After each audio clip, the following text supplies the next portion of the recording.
Good morning, everybody. Ben and Woods, 97.3 The Fan. It's crazy. We are. It's Wednesday, but it was the longest 2 days ever. 3 days now, and but we're back here. It does feel like a Friday, but it's not. I hate to let you guys down there. Great to be here with you on a Wednesday morning, a victory Wednesday morning. Needed a laugher. Got a laugher. And the blood pressure stayed really low last night. Really, really low. And it feels good. Got to admit it. Got a lot to talk about from that game, though, certainly. I mean,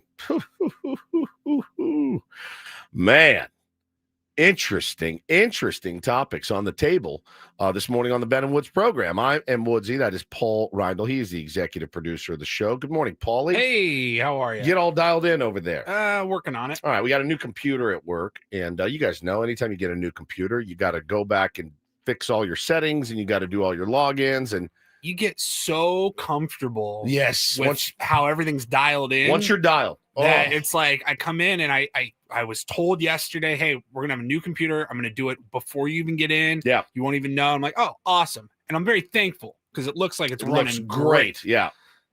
But like, bro, even just signing into like Google Chrome you forget to get your passwords, your bookmarks, your history, all that stuff to make life easier that you're so accustomed to, you're like, oh, why isn't this working? And these little preferences. You should see my phone in the notes section.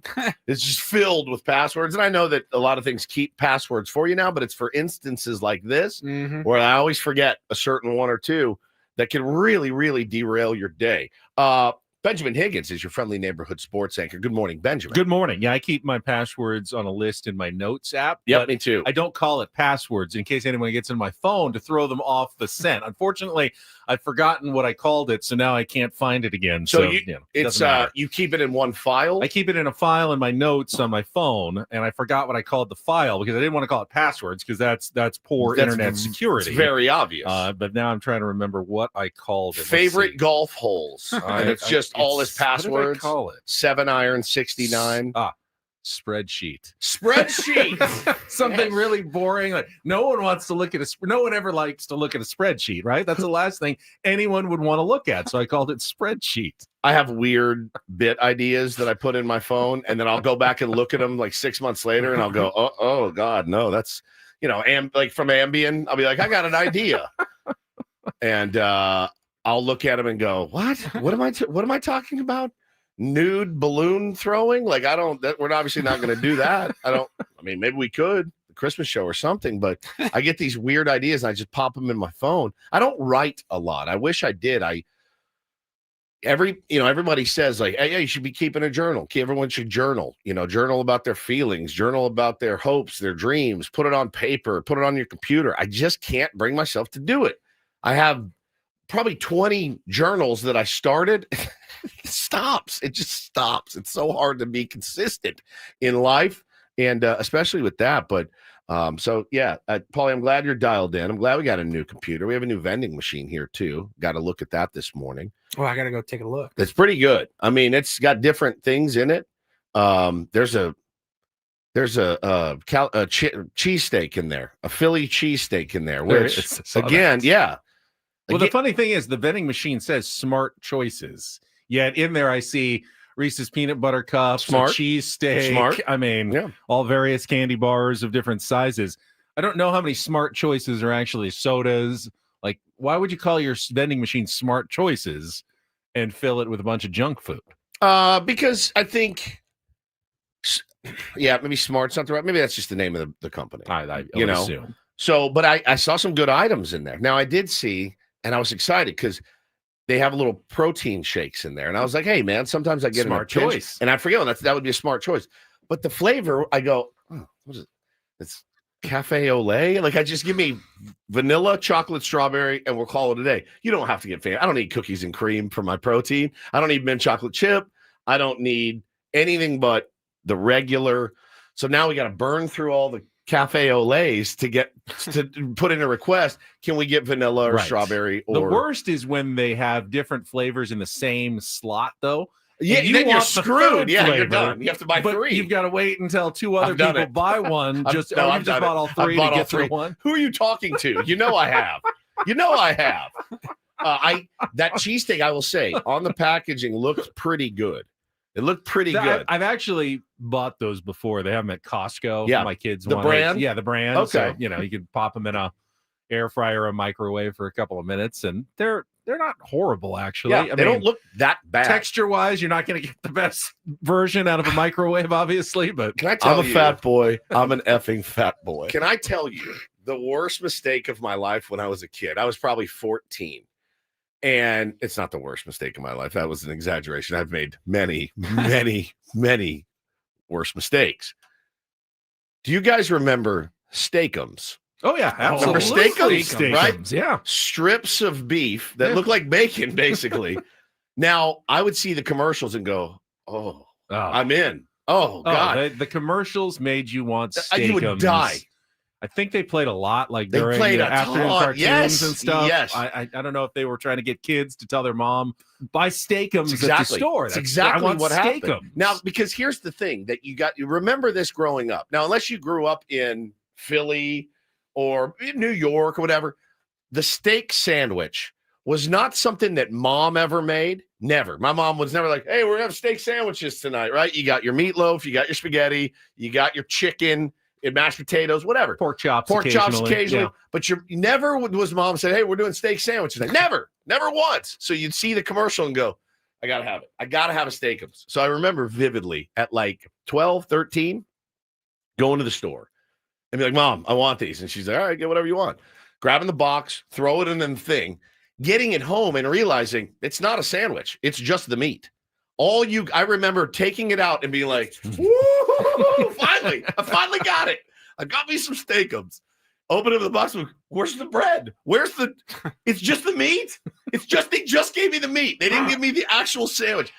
I remember being so disappointed and livid. Then cooking it up and just eating it like this, like strips of bacon. I was so mad. I was way worse than bacon. I mean, way worse than bacon. Way worse than bacon. I was like, dude, this is malpractice. This is advertising malpractice. I will say that we often complain about how things were better back in the day. Yeah, like I'm a nostalgia for the good old days of everything.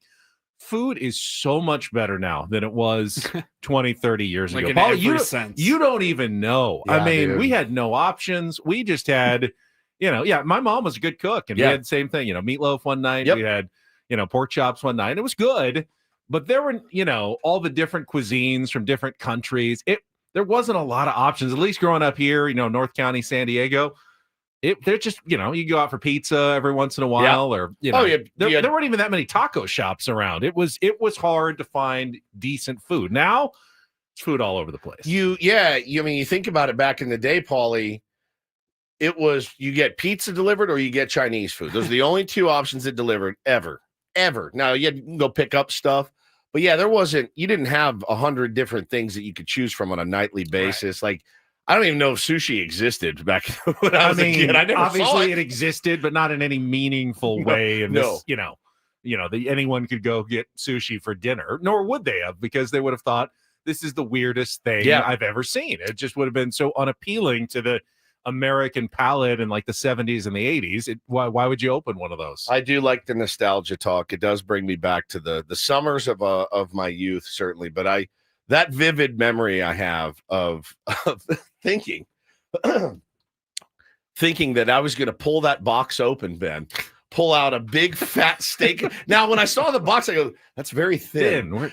Very thin. Maybe the bread will expand in the oven. I have no idea. But I remember pulling it out and going, knowing full well my parents didn't have hoagie rolls at home. So, yeah, if I did eat it on bread, it was, some wheat bread. But it's not the same. It doesn't look the same as a commercial. And, speaking of summer, my oldest, my beloved Bo Woods, today is his last day as a first grader. Wow. And if he's listening right now, I just want to tell him how proud I am of him.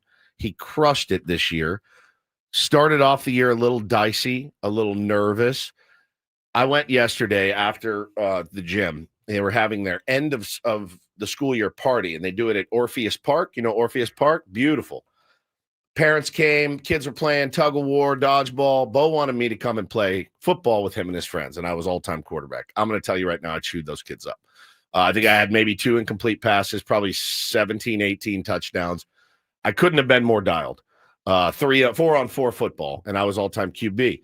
But going there to see him, when I walked up, him, his big group of buddies playing, having a ball, it warmed my heart so much. And I grabbed him and I told him, not how you start. And he goes, it's how you finish. And I said, you just crushed it this year, dude. And now you finished first grade, and now you're about to be a second grader. Not to spin him out, but I do feel like there's a big step up from first to second. There grade. is. Oh, absolutely. Kindergarten, it gets a little more grade, serious. I mean, yeah, it definitely is different, but first grade's kind of like advanced kindergarten. Like, we're just getting you ready for school in first grade. Second, third grade, you're kind of in the middle, but you're starting now. Okay, now this is real school. Fourth now. is when it gets legit. And then fourth is like, when oh God. Fourth is when now third grade for me was like it definitely ramped up, and then fourth grade. Like, you're a professional student once you're in fourth grade. Yeah, once you're in fourth grade, it's double like digits, man. You're 10 years old. Yeah, 100%. So I'm just so proud of him, dude. I'm so proud of him. He really had a tough start to the year. He really did, and he was not wanting to go to school, and he was like, scared and. Started, he's at a new school too. So like he was just kind of a little shy about it. And man, to walk up to the park yesterday and see him, all right, let's go. We're going to go here. And I'm like, oh, my little guy is growing up. So I'm very proud of him for his graduation of first grade, which I did not believe in until I had kids, by the way. Didn't believe in it. Now I want they're not doing it. They're not doing the full ceremony. So I'm going to yank him out of school on his last day a little bit early. Taking him down to the Padres game today. So if you see us, make sure to say hello. Would love to say hi. And I'm just really, really proud of him, dude. He just crushed it. He's gonna have time to sign his yearbook and everything. So did you know that they don't let him sign anymore? Really? He got a yearbook, but they don't let him sign anymore. And I don't know why. My guess maybe is distracting, takes up too much time. They get too silly. Number two, maybe somebody gets left out, right? I remember wanting to get my yearbook. Like in general, there's just no signing. At least in his class. I asked in first grade, I'd be less worried about like bad words and slurs at that point. Have you met my son? Who's 7. He is a Woods. He is a Woods after all. Yeah. So I asked her, I go, why do you think that is? And she said, I don't know. Maybe it was just his class. Maybe they just didn't have a day to sit down and, sign it and all that. But it was we all remember it could get kind of stressful, right? Like a little bit, like, don't forget to sign my yearbook. I was like, I don't want to sign. I was the concierge even back then. Like a factory. Everyone was just like, 1, boom, 2, 3, boom, boom, boom, boom. Just make sure you get everyone. And then you were done with it. Yeah. And you really didn't look at it, at least those pages again. What a fun year. Have a great summer. Yeah. See you around fun year. Have a great summer. See you around the pool, maybe, right? Like for your best friends, you might write a little bit extra, but that's about it. Woodsy, keep ripping it up on the Terminator. See you around the pool. That's exactly a quote I got from my buddy. Amber, it was so much fun hanging out this year. Hope to see you this summer. Amber. No, Amber. I really hope to see you around this summer. It's all I'm going to be thinking about. To hang out with Amber? Did you hang out with Amber? Did you really get to hang out with Amber? Maybe. I had a summer of Amber myself, if you don't mind me saying so. Woo! The good old days they were. Have a great summer, Mike. Yeah. See you, bud. Hit me up. You literally just sign your name. Adio says, what is the next milestone that will make you ugly cry? Transition to middle school? No, dude. It'll happen in like 2 weeks. I mean, honestly, I still am a very emotional dad. Both my kids make me I just get overwhelmed sometimes. Sometimes out of love and sometimes out of disdain. Yeah, I'm like, I can't do this anymore. They make me nuts. They're fighting all the time now, but man, it's the ride is so good. Ian says my son's kindergarten graduation is this Saturday. I'm not ready for it. You won't be. You won't be. Any pageant I've ever gone to in the last few years, I mean, I'm sitting there convulsing, and Hannah's like, pull it together, dude, and I'm like. Just weeping. I will say the biggest difference that I've seen in how schools operate now, and even when I was in school, 25 years ago now, like it was not a big deal whatsoever going from first grade to second grade or third grade to fourth grade. It was because I went to the same elementary school K through 6, then middle school was 7th and 8th. Now graduating elementary school and moving on to middle school is a big deal. Finishing 8th grade and getting ready for high school, big deal. Man. And they had like a little bit of a ceremony, but like now there's promotion events and full ordeals for moving from like second to third grade, and I think it's great. Celebrate every moment you can. Yeah, but like that was so not a thing. They're not doing that this year. They're not doing like where they get their little cap. I wish they would do the cap and gown. I think it's the most adorable thing of all time. I've said it before, but I went to year-round school when I was in elementary school. So we'd finish, late June on a Friday, second grade. And then Monday we'd show up in third grade. It's the craziest thing I've ever heard. Same class, just different teacher, That's different the room. craziest thing I've ever heard. We'd all just move in, as a herd over to the next grade level. Was that for like super smart kids, or was that for everybody? No, it was everyone. Everyone was on a different track. It was A, B, C, or D. So you had different. What does that mean? So everyone had a different schedule. I was on track D, which meant we had who decides? I don't know. When you started school, like in kindergarten and first grade, you got on a track and you had certain teachers were the track D teachers. So you'd go from one teacher to the next, and you had different times of the year off. So there was always one quarter of the school was on vacation. I remember we were off in 3 weeks in August, 3 weeks in November, like 3 weeks in February, and 3 weeks in May or something. And that was, instead of a summer, we had it spaced out throughout the year, which wasn't not the worst idea ever, but it's weird when you're just going, all right, June 28th, it's Friday. Hey, it was a great school year. See you Monday. We'll see you on Monday as we move up to third grade and fourth grade and different teacher. And one year I had the same teacher for fourth grade and fifth grade. So we moved up. It was the same class, same teacher. One weekend later, there was literally like no difference to start a new school year. That's not the worst thing I've ever heard. And as a parent, I'm all for it. As a parent, I'm like, great. But, the teachers need a break too.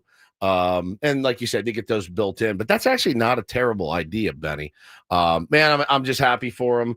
I just, again, knowing what he kind of went through at the beginning of the year to get through to where he is now, just very proud.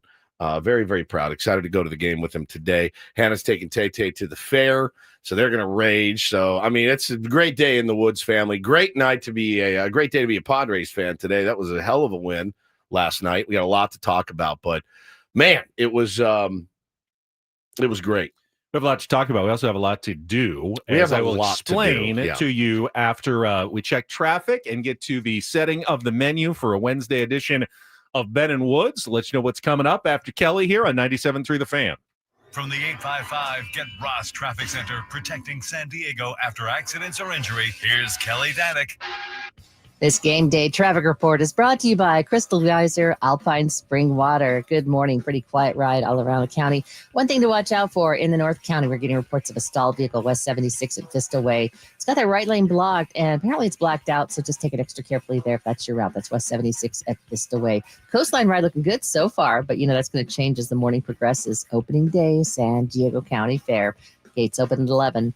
What makes Crystal Geyser Alpine Spring Water different? They always bottle their Alpine Spring Water less than 1.5 miles from the spring source. And all of their bottles are made with 50% recycled plastic from their own recycling plants. Crystal Geyser, bottled at the spring source. I'm Kelly Danick with Ben and Woods, San Diego's #1 sports station, 97.3 The Fan. So obviously we'll talk a lot of Padres Dodgers, and we will wrap up yesterday's 11-1 win coming up in our next segment, and all of our usual features on a Wednesday as well. We'll pay off the Incorporator from Jesse. That's all coming up between now and 10 o'clock. I need to ask Paulie, though. I've never seen a rundown like this from you in terms of giveaways. Do we need like a phrase that pays or something? We have tickets. We're going to be giving away tickets. Whatever you want, show, we got feels them. like. Whatever We've got, you want. Padres Royals tickets. We've got George Lopez tickets. We've got Scotty McCreery tickets to Front Wave Arena. We've got a qualifier, of course, for our grand prize. We're pretty much just, the Publishers Clearinghouse sweepstakes this morning. Ticket giveaway show with a little bit of baseball. A little bit of chat in between. Yeah. How about we just give them all to the same person just at one once? Big one big bundle of prize tickets. pack. Adam's just wrecked his car. Hey, could you not do that, please? So, be listening if you are interested in winning any, free tickets to places, concerts, games, et cetera, because we're going to be giving them out all morning long here on 97.3 The Fan. Broadcasting live. God, I thought about it all day. If you missed it yesterday in our program, yesterday was our 6th anniversary of the Ben and Wood show on Odyssey or on 97.3 The Fan. It was Entercom when we got here. Yeah, we were a radio.com website. That's right. And we yesterday, again, 6 years together here at 97.3 The Fan. We had the run at the station, the other station where we started. I didn't know this. I forgot that was the number. And Adam got a little bit upset that we don't celebrate it with the same vigor in which we celebrate literally everything else. And I questioned myself yesterday a lot. I said, well, why don't we? I think you've forgotten this one every year. I think I have, and I wonder why that is. It's certainly not personal. It's not. You get to March, and you may not know the exact date. You may have to ask that one every year, but you're like, end of March, that was the show inception. Yeah, because I mean, my son had just been born, and now he's going to be a second grader. And I wonder, like, why don't we celebrate 6 years at Odyssey together? Broadcasting, and that is a key word. Live. What does that mean? Oh, because we got to broadcast because we were streaming for months without an over-the-air signal. Streaming still broadcasting? No, broadcasting implies you are actually. You don't have to do anything. Like the signal actually goes out over the air to everybody. That's a broadcast. A stream is a stream. It's more of a narrowcast. Yeah, fair. I'll give you that. But there is a definition. Like there. I always think it's funny when I hear like straight podcast, not a radio show that becomes a podcast. Like, right. It acts just only a podcast, and they're like, "Hey, we're on the air." I'm like, well, "You're not on the air. You're actually not." Because you can go in there, you can say the worst thing you've ever said, and go, "Can we take that out?" And you absolutely can take it out. Like me, I can't do that. We can dump stuff, but we can't take it out. Yeah, there's literally a signal in the air. Yeah. You can't see it, you can't feel it, but our radio station sends out a signal through the air that can be picked up by, radios throughout the market. And, everything else streaming, they're not broadcasting, they're not over the air. Right. Now, does it really matter? In the end, you're still listening, however you're listening on some sort of device at the end of the platform. And it used to mean obviously a whole lot more because you didn't have streaming and you had if in order to be heard, you had to be broadcast somewhere because people didn't have other ways to pick up frequencies and stations. Now there's millions of different ways to do it. So it's, the line has become blurred, but there is a definition to broadcasting, and that is an important part of it. It was a little nerdy, but I remember at the old station, it was a 50,000 watt signal. Massive. I mean, that thing was a blowtorch. They called it a stick. Yeah. Blowtorch, stick, all these things you heard. It was insane. And I was able to see exactly how clear it was coming in Canada, Santa Barbara, and then up to the Bay Area. Yeah. And then you're like, oh, they can actually pick us up off the coast of Oregon. Crazy. Canada. The way that it travels over the water. They're the weather. Fishermen in the Pacific, they would love sports talk radio. Yeah, dude. One guy called in from Alaska one time. It's amazing. He's like, I got you guys loud and clear. Maybe you guys, what? Maybe you pay your bills. How about that? You ever think of that? Just pay your bills. That's not inflating your salary, and pay your bills for the love of God. And now that stick sits there, and who knows what it is at this point. But yeah, 6 years, Adam, it's not personal. We just, I don't know. Maybe part of it too is you get celebration fatigue. We celebrate a lot of stuff. And, we celebrate summer break. We celebrate the Christmas and holiday show. We celebrate a lot. Opening day. Maybe it's just that weird time of year where we don't feel like celebrating. Paulie celebrates Memorial Day like a madman. I almost didn't really feel like celebrating last night's win over the Dodgers. How come? I don't know. There's something about that game. It just felt it was ugly. wrong. It was wrong. Dirty. And we'll talk about it coming up next. Get to our Padres wrap up. All the highlights. Obviously, you're not turning down any wins against the Dodgers. Nope. That's for sure. We'll get into the 11-1 romp at Petco Park last night. Good Wednesday morning to everybody. Happy end of first grade to Bo. It's Ben and Woods and Paulie on San Diego's #1 sports station, 97.3 The Fan. First up this morning, though, Woods and I want to tell you about trust and will. Again, we've seen so many people in our YouTube stream, Tier 1s, who have said, wish I had known about this before. Hey, I just went through this with my family. We had to go to probate court. It was expensive. It was time consuming. I wish my family member had just gotten a trust or a will to take care of this. And you can do that simply, easily online at trustandwill.com. Yes, you can. All you have to do is go to trustandwill.com. answer the questions, the prompts, have your information, ready and handy, and have an idea of what you want to accomplish when you go in there. Certainly, this is who gets my kids if something happens. This is who gets my record collection, whatever it may be. They're going to ask you all that. It takes about 20 to 30 minutes. And once you're done, use the code FAN when you check out, FAN. You're going to get 20% off, and they'll ship you your estate documents for free. The peace of mind is worth it. Ask really Dominic in the chat every single day. Says, get a trust, folks. Stay out of probate. Listen to Dominic. Listen to the tier ones. Listen to Ben and Woods. Go to trustandwill.com. Get 20% off. Skip the lawyer's office. 20% off with the code FAN at trustandwill.com.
Hey players, things are about to get real here in San Diego.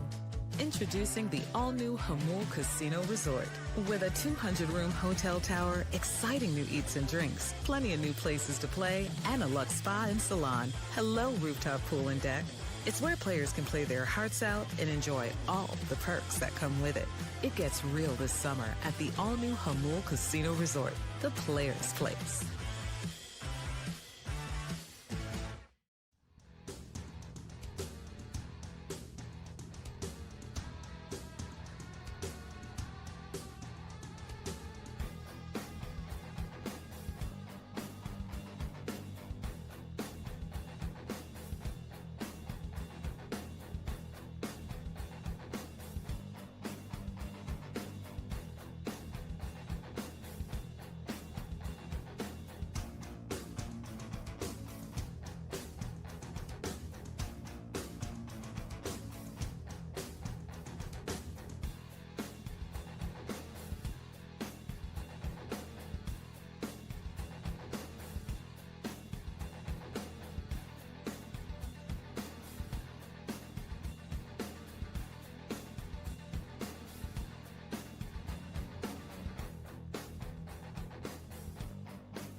This hour of Ben and Woods brought to you by Staples. Now, when I was setting the menu a moment ago, you may have noticed something was missing that you usually get on a Big League Wednesday. Paulie had a bunch of irons in the fire. For whatever reason, didn't work out. We don't have a Big League Wednesday guest lined up for today. And if you join our program regularly, we try to have a former or current major leaguer baseball player on throughout the summer on Wednesday. Have a bunch of different guys, friends of the program. Last week we had Tim Flannery on. He was fantastic. We did it differently this year. Like last year it was Brett Boone and Adam Jones every week. And then this year it was kind of a challenge. We're like, let's go every week with we'll have some rollover, we'll get Skip Schumacher on again at some point. I don't know why Ben just left our YouTube stream. Didn't touch anything. I did think though, at the beginning of the year when we came up with this idea, I go, I wonder how long it'll take. How long can we go before we get to a week where we're like, we had nothing? Yeah, and we got there. But halfway through the season. It wasn't nothing. It was not for a lack of effort. Sometimes things just don't work out. It's no big deal. Paulie's killed it this year. Yeah. Booking guests. And we got a lot of cool things coming too, by the way. Yeah, we do. And I don't care. I mean, guests are fine, but I'm fine to just shoot the breeze with you guys. I mean, I'll take callers from Padres. We can take callers, do whatever we want. It's our fun show. But I have no idea if this is going to work out. But we have a very strong Tier 1 audience out there, and there are some people I know. Yeah, I get texts from them who played Big League Baseball who listen to the show. So here's the deal. The challenge. We need a Big League Wednesday guest. Need a big leaguer. If you're listening to this program, or you know someone who listens and can give them a text, I want you to call us today. In fact, you can do it right now. Paulie, we can look at the phone screener. We're looking for a former big leaguer. I don't care if you got a cup of coffee. Yeah, one day. In the show. And you can share your story because we're fascinated by anyone. As Manny and Schulte like to point out, you wouldn't even fill half of Petco Park with every player that has played in the history of Major League Baseball. We're looking for one of you. Blows my mind. Out there. And if you played Major League Baseball and you listen to this program, give us a call, 833-288-0973. Paulie will do some screening, and hopefully we'll set you up for later in this program as our Big League Wednesday guest. Now, I'd like it to almost be a surprise for us. If we find someone, Paulie sets it up, and we'll just bring you on, and it'll be like mystery guest for us on a Big League Wednesday. Or if you know a big leaguer, you be the producer. You tell them to call in to Ben and Woods. Exactly. Yeah, you've got a friend who's a big leaguer. Hey, I listen to this radio show. They're looking for a big league guest. No, I didn't do much in the big leagues. Doesn't matter. We don't care. We want to know your story. We want to know your story. If you've been listening to us for several years at this point, those are our favorite guys. It's the best kind. The Brian O'Grady's of the world. Yes. Absolutely. He's doing great, by the way. I texted with him recently. Got two kids, two beautiful kids. What team is he playing for now? I don't think he's playing. I saw him hit a home run the other day. What are you talking about? It's an independent ball somewhere, something. Recently? The Gastonia somethings or other, I think is what it was. I forget, but hey, that dream dies hard. It does, dude. When you want to be a big leaguer. But let's talk about what happened in last night's game. Get to our wrap up, all the highlights. Maybe Paulie can help me fix my camera. Don't know what's wrong with it, but we'll get to that coming up next on San Diego's #1 sports station, 97.3 The Fan. From the 855 Get Ross Traffic Center, protecting San Diego after accidents or injury, here's Kelly Danick. Traffic is sponsored by Islands Restaurants. Nice and quiet on the roads right now, guys. This stalled car is still showing up on my screen, so I'm going to mention it. Westbound 76 at Vista Way. It's in the right lane, and it's blacked out. Someone may have moved it by now, but since it's still showing up, I'm going to mention it just to keep you safe if you're heading that way. If you are heading that way and you don't see it there at Vista Way, West 76, call the studio and say, Kelly's full of it. Just kidding. Big on protein, rich on flavor, the new $10 Islands Restaurants protein bowls are here for a limited time. Packed with over 40 grams of protein and stacked with fresh ingredients for the flavors you love, just in a bowl. Find your protein paradise at islandsrestaurants.com. I'm Kelly Danick with Ben and Woods, San Diego's #1 sports station, 97.3 The Fan. I love winning, man. I love winning. You know what I'm saying? It's like better than losing. Miss any of the Padres win yesterday? Ben and Woods didn't. Yeah, absolutely. We've got you covered with all of the highlights. Oh, Yes. It's the Padres wrap-up. Brought to you by Hamul Casino Resort. Things are about to get real with the all-new Hamul Casino Resort with gorgeous rooms and exciting new eats and drinks. It gets real this summer at Hamul Casino Resort, the player's place. I want to go fast, but I want to go slow, and I want to go deep. The Padres have slayed the dragon again. Started and stopped. Arraez hits it into right field and a base hit. It's down the line. Fernando rounding second on his way to third. Hernandez gets to it. Tim Leeper going to wave him. Here's the relay from Tommy Edman, and it is not in time. RBI double Luis Arraez. Padres strike first. It's 1-0. And he swings, loops it into right center field. Pages over, not going to get there. Drops down at a base hit. That'll get Arraez home from second. Manny Machado an RBI single, and it's 2-0. Here's the 2-0 pitch. Merrill swings, hits it hard over Freeman down the right field line. Now it's Manny's turn to burn around the bases. On his way to third, he's going to be waved. Hernandez just gets to it, sends it into Edman. It'll roll to Freeman. Machado scores, and Merrill standing at third. It's an RBI triple and a 3-0 game. He swung on and hammered it deep left field. Conforto will turn to watch this one. Gonna go! Oh, that is one sweet ambush against Matt Sauer. And Martin Maldonado, his third home run of the year, makes it 6-0. The 0-1 is lined into center field. That's a base hit. Arraez has scored. Merrill speeding home. He will score as well. Xander Bogaerts adds on. A 2-run single in the sixth, and the Padre lead is 9-0. And he swings and hits it in the air to deep left field. Conforto's back at the wall. It's off the wall. Both runs going to come in and score, and a big night for Manny Machado. A 2-run single off the left field fence. The Padre lead is 11-0, and Manny with 5 RBIs. Conforto swings at the first pitch, lines it into left center field. That's going to get the first Dodger run of the night home as Rojas rounds third base. So there will be no shutout tonight. A little something to cheer for the folks in blue, and there aren't many of them left.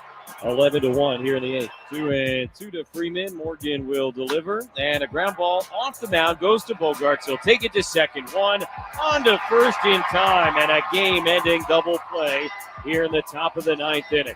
An absolute laugher against the Dodgers here tonight as Dylan Cease throws 7 shutout innings, and the Padres put up 11 runs on 16 hits to beat the Dodgers by 10. So like you say, never a bad time, but very timely for all the obvious reasons, right? But Dylan was really good. We got into that starter 7-inning spot that is really important to us, and obviously we were able to open it up with a lot of relentless at-bats throughout, top of the lineup, carrying the weight for the most part down through bogey, but whole team effort. Maldi contributed the 9, but yeah, it was important. That was a good one last night. I really enjoyed that very much. You know what I really enjoyed? A non-stressful 7th, 8th, and 9th inning for once. It wasn't stressful, but it was. Still wanted to turn it off. Yeah, it was embarrassing. It was embarrassing. It really was. You can defend it all you want if you're a Dodger fan, and you will. And I saw you doing it last night. You loaded up your bong with a big fat bowl of copium, and you just big bomber class before busting on my head. I saw it, responded. We chatted about it. It's embarrassing. That was embarrassing, and you should be embarrassed if you're Dave Roberts today. You should be absolutely mortified. He punted on the game. In the 5th? Whatever you want to call it, he knew going into the game, in my mind, that if this doesn't go well, I'm pulling the ripcord on this game, which, you can argue may or may not be a valid strategy. But it is certainly a strategy. The guy punted in playoff games. Like he had to, and it worked out for him. It worked out really well. They won a World Series, some of the best managing Dave has ever done. To be honest with you, and gave him a lot of credit for that. 100%. They had nobody, and they were pieced together with Scotch tape and bubble gum, man, and they got the job done. Those guys. Now, many of those guys aren't pitching this year because they let it all eat in October. And who among us wouldn't be happy about that? But this one felt a little bit different last night, Benny. It did. I certainly hope that the decision by Dave Roberts to do what he did and leave Matt Sauer, his bulk reliever after the opener, Lou Trevino, out there to die on the vine with 111 pitches.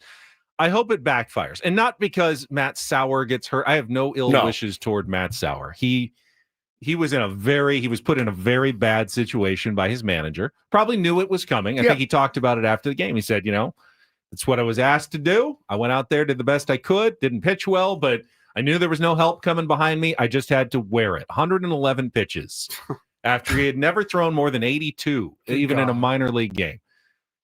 If he's like your top prospect or something, that's malpractice. Sure. I think it's malpractice in general. I would expect it's cold and cruel and heartless, but in the big picture of Dodgers baseball, if Matt Sauer gets hurt because of that, they don't care. They'll shrug and move on. They don't care. It's a sad reality. The players' union's going to care. The players' union should care. They should. Absolutely. They absolutely should. I would expect them to make calls today. I would be pissed off if I was in the players' union about that. Or if I was Matt Sauer's agent. This guy's not a starting pitcher. He's not built and built up to go that many pitches. Well, he's thrown 82 pitches, I think was his max, and in the minors. And did I see they didn't even have a mound visit? Like, they just left him out there to die. Yeah, he kept looking over. Honestly, like, he looked like a little leaguer. Like, Dad, are you coming to get me? And they're like, no. And I hate that team. Here's what bums me out. He waited. Dave waited. I tweeted it as a joke. I tweeted, Dave Roberts wisely angling for the opportunity to go to Kike Hernandez here. Son of a bitch, if it didn't happen, just like I said it, they let that guy stand out there and give up those runs until they got to the magic number for Dave Roberts to go in and put it almost seemed like he was happy that they gave up the 9. Like, no question. If the Padres really wanted to foil their plan, stay at 7 and never let them go to a position player. Yeah, if this is what you want to do, then we're just going to leave it at a 7-run lead where you're not allowed to bring in a position player to win that game. Of course they didn't, but I hope it backfires in that Matt Sauer, I mean, he wasn't horrible. He struck out 6. He had some decent stuff. The Padres still had to hit him.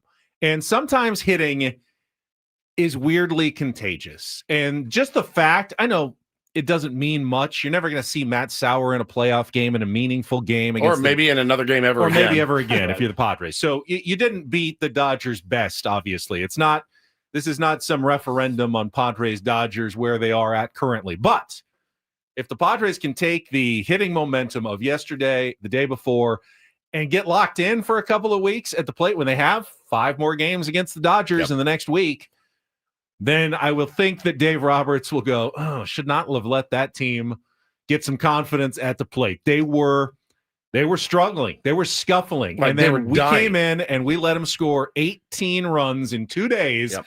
And now all of a sudden, everybody is tearing the cover off the ball. Maybe we shouldn't have let that happen. So cavalierly, is that the word? Cavalierly in game 2 of the series at Petco Park. Yeah, and you say that, we didn't beat their best. We didn't beat their best pitcher last night by any stretch, but they had their best lineup out there. Dylan Cease beat their best. Dylan Cease was fantastic. I kind of challenged him yesterday and said, again, that sounds weird saying that. I challenged him. I'm a load. Dylan Cease is an all-world pitcher when he's got some of the best stuff in the business. But I said on the air, hey man, we got to have it. We have to have it, and we have to have it tonight. And boy, did we get it! So massive. They ran out there. Ohtani, Betts, Freeman, Kike, or not Kike. Teoscar, Max Muncy, Pages, Conforto, Edman, Dalton Rushing gets the start last night. One of my new arch nemesis from the Dodgers. One of my new fubsy little dude.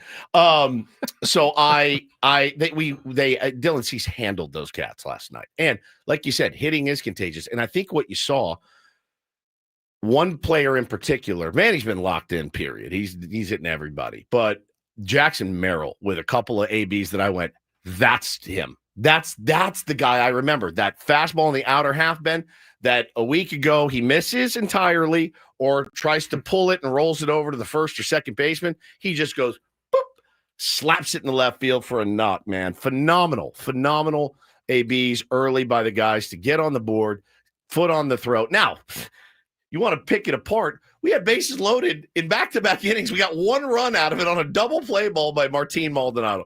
That stinks. That you got to clean that up. You got to find a way to scratch out at least a couple, 2-3 runs with an opportunity like that against that team. But all in all, I'm not going to sit in here and cry and pick apart an 11-1 victory, even though the last 3 innings were thrown by a position player.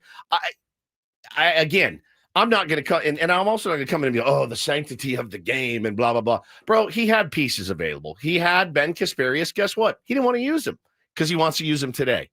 He didn't use Michael Kopech. I wouldn't have used Michael Kopech either. He's coming off of an injury. But again, you gave up. You were down 5. And I think about the Diamondbacks that were down 6 last week. 10-4. 10-4 with 1 out. In the 9th inning, and they came back and won that baseball game, and they don't have 3 MVPs at the top of their order like you do. So, look, I don't think it sends any message to the Dodgers clubhouse. They knew what was going on. I did think it was pretty, I don't want to say Bush League. It just wasn't enjoyable. It wasn't enjoyable at all, and I thought it was pretty tired to leave this guy out there. And then Dave Roberts hiding in the dugout, back in the corner, had a Tier 1 send me this picture. He goes, man, does this speak a 1,000 words? I said, it sure does. It sure does. Like, I felt really bad. I felt bad for Sauer. I thought that was really, really terrible. You had Jack Dreyer available. I mean, you had arms. It's not like we have no 1 weekend pitch. We have to do this. And there's Dave hiding in the corner. Couldn't even look the dude in the eye, man. I thought it was terrible. And then this kid, this Sauer guy is on a plane, I'm sure, right now. Yeah, that's your reward. You pack your bags. You took one. You stepped up and took one for the team. Yep. And your reward is going to be a plane ticket back to AAA. And I don't know what it's. I don't know if the Dodger clubhouse is like, man, that was pretty weak. I don't know how they feel. I don't know them well enough to know. But again, you run that out there in the 6th inning. I thought that was just pretty weak. I thought it was weak. And I think Mike Schilt probably thought it was weak too. I thought it was interesting to hear Don and Mud, I think it was in the 8th inning, at least have the conversation of like, should there be a mercy rule in Major League Baseball? We've talked about it before. And that makes sense for 3 idiots like us on the radio to be talking about. I was a little surprised to hear that. And they were just, Mud was like, look, I'm not advocating for it necessarily. I think it's worth having a conversation. And I mean, if you don't want to play, and Dave Roberts clearly didn't want to play, right? That's what that signals. When I put Kike Hernandez in the 6th inning, that means we're done for the night. We don't want to be here. Right. And I'm like, so what is everybody else doing here? And I'll tell you, somebody made a good point to me on text. They said, man, yeah, it's funny. It's cute when a position player pitches.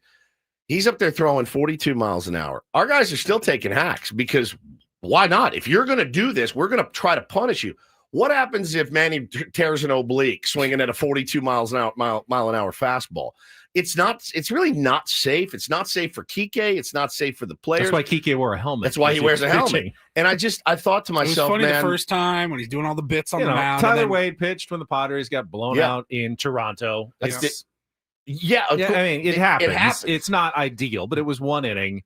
It was long. The game was long over. It wasn't the 6th inning. I saw some big league pundits. I think Ben Verlander said that he called it embarrassing. Will Myers said, it's not a great look to be throwing a position player in the 6th inning. That's the thing of a game. You have paying customers, and I'm sure Padres fans don't care that much. Their team's winning, but I watch every second. How about the Dodger fan who went on the secondary market, living up in Valencia, and paid $500 to bring their family down to Petco Park for one night, drove 3.5, 4 hours in traffic and back, and that's the game they got to see their team play in San Diego. Yeah, I'm not going to feel bad for them, no. but I'm gonna snicker a little bit and go, wow, that's kind of disrespectful to your own fan base who was at the game to put a position player in the 6th inning. It was crazy, man. It was absolutely crazy. Elisa makes a great point. I mentioned it to you guys when you walked in.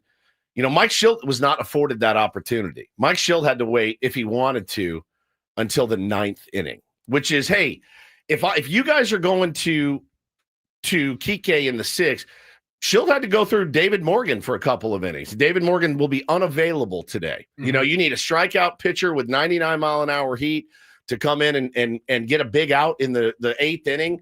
It ain't going to be David Morgan today because we had to use him. We couldn't use Tyler Wade last night. Should be fine, though, because there's a day off tomorrow. Everybody else is rested. Sure. You should be fairly well set for today, as the Dodgers are, and this game's going to be huge today now. Yeah. This is a referendum. Dodgers win.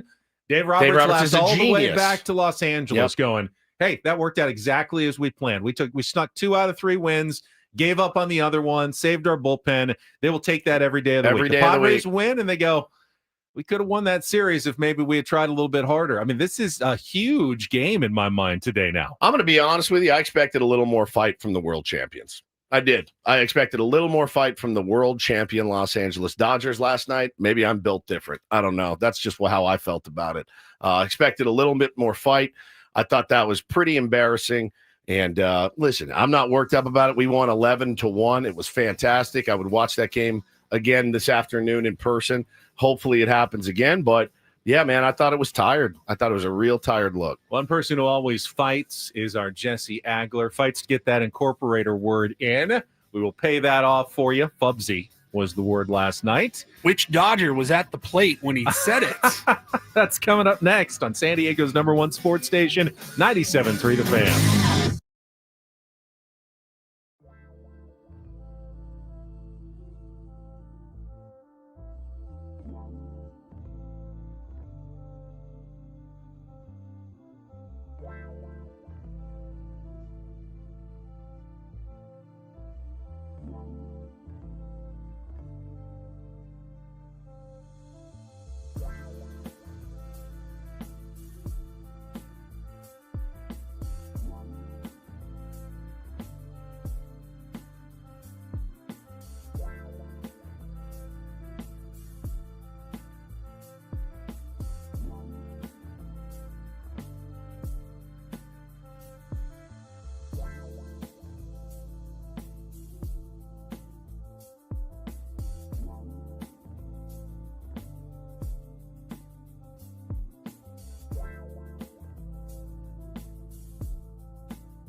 Not sure if we spent quite enough time talking about Dylan Cease. No, we did not. We mentioned him, but I don't know, Woods, if there was a more important game this season for a pitcher to go deep.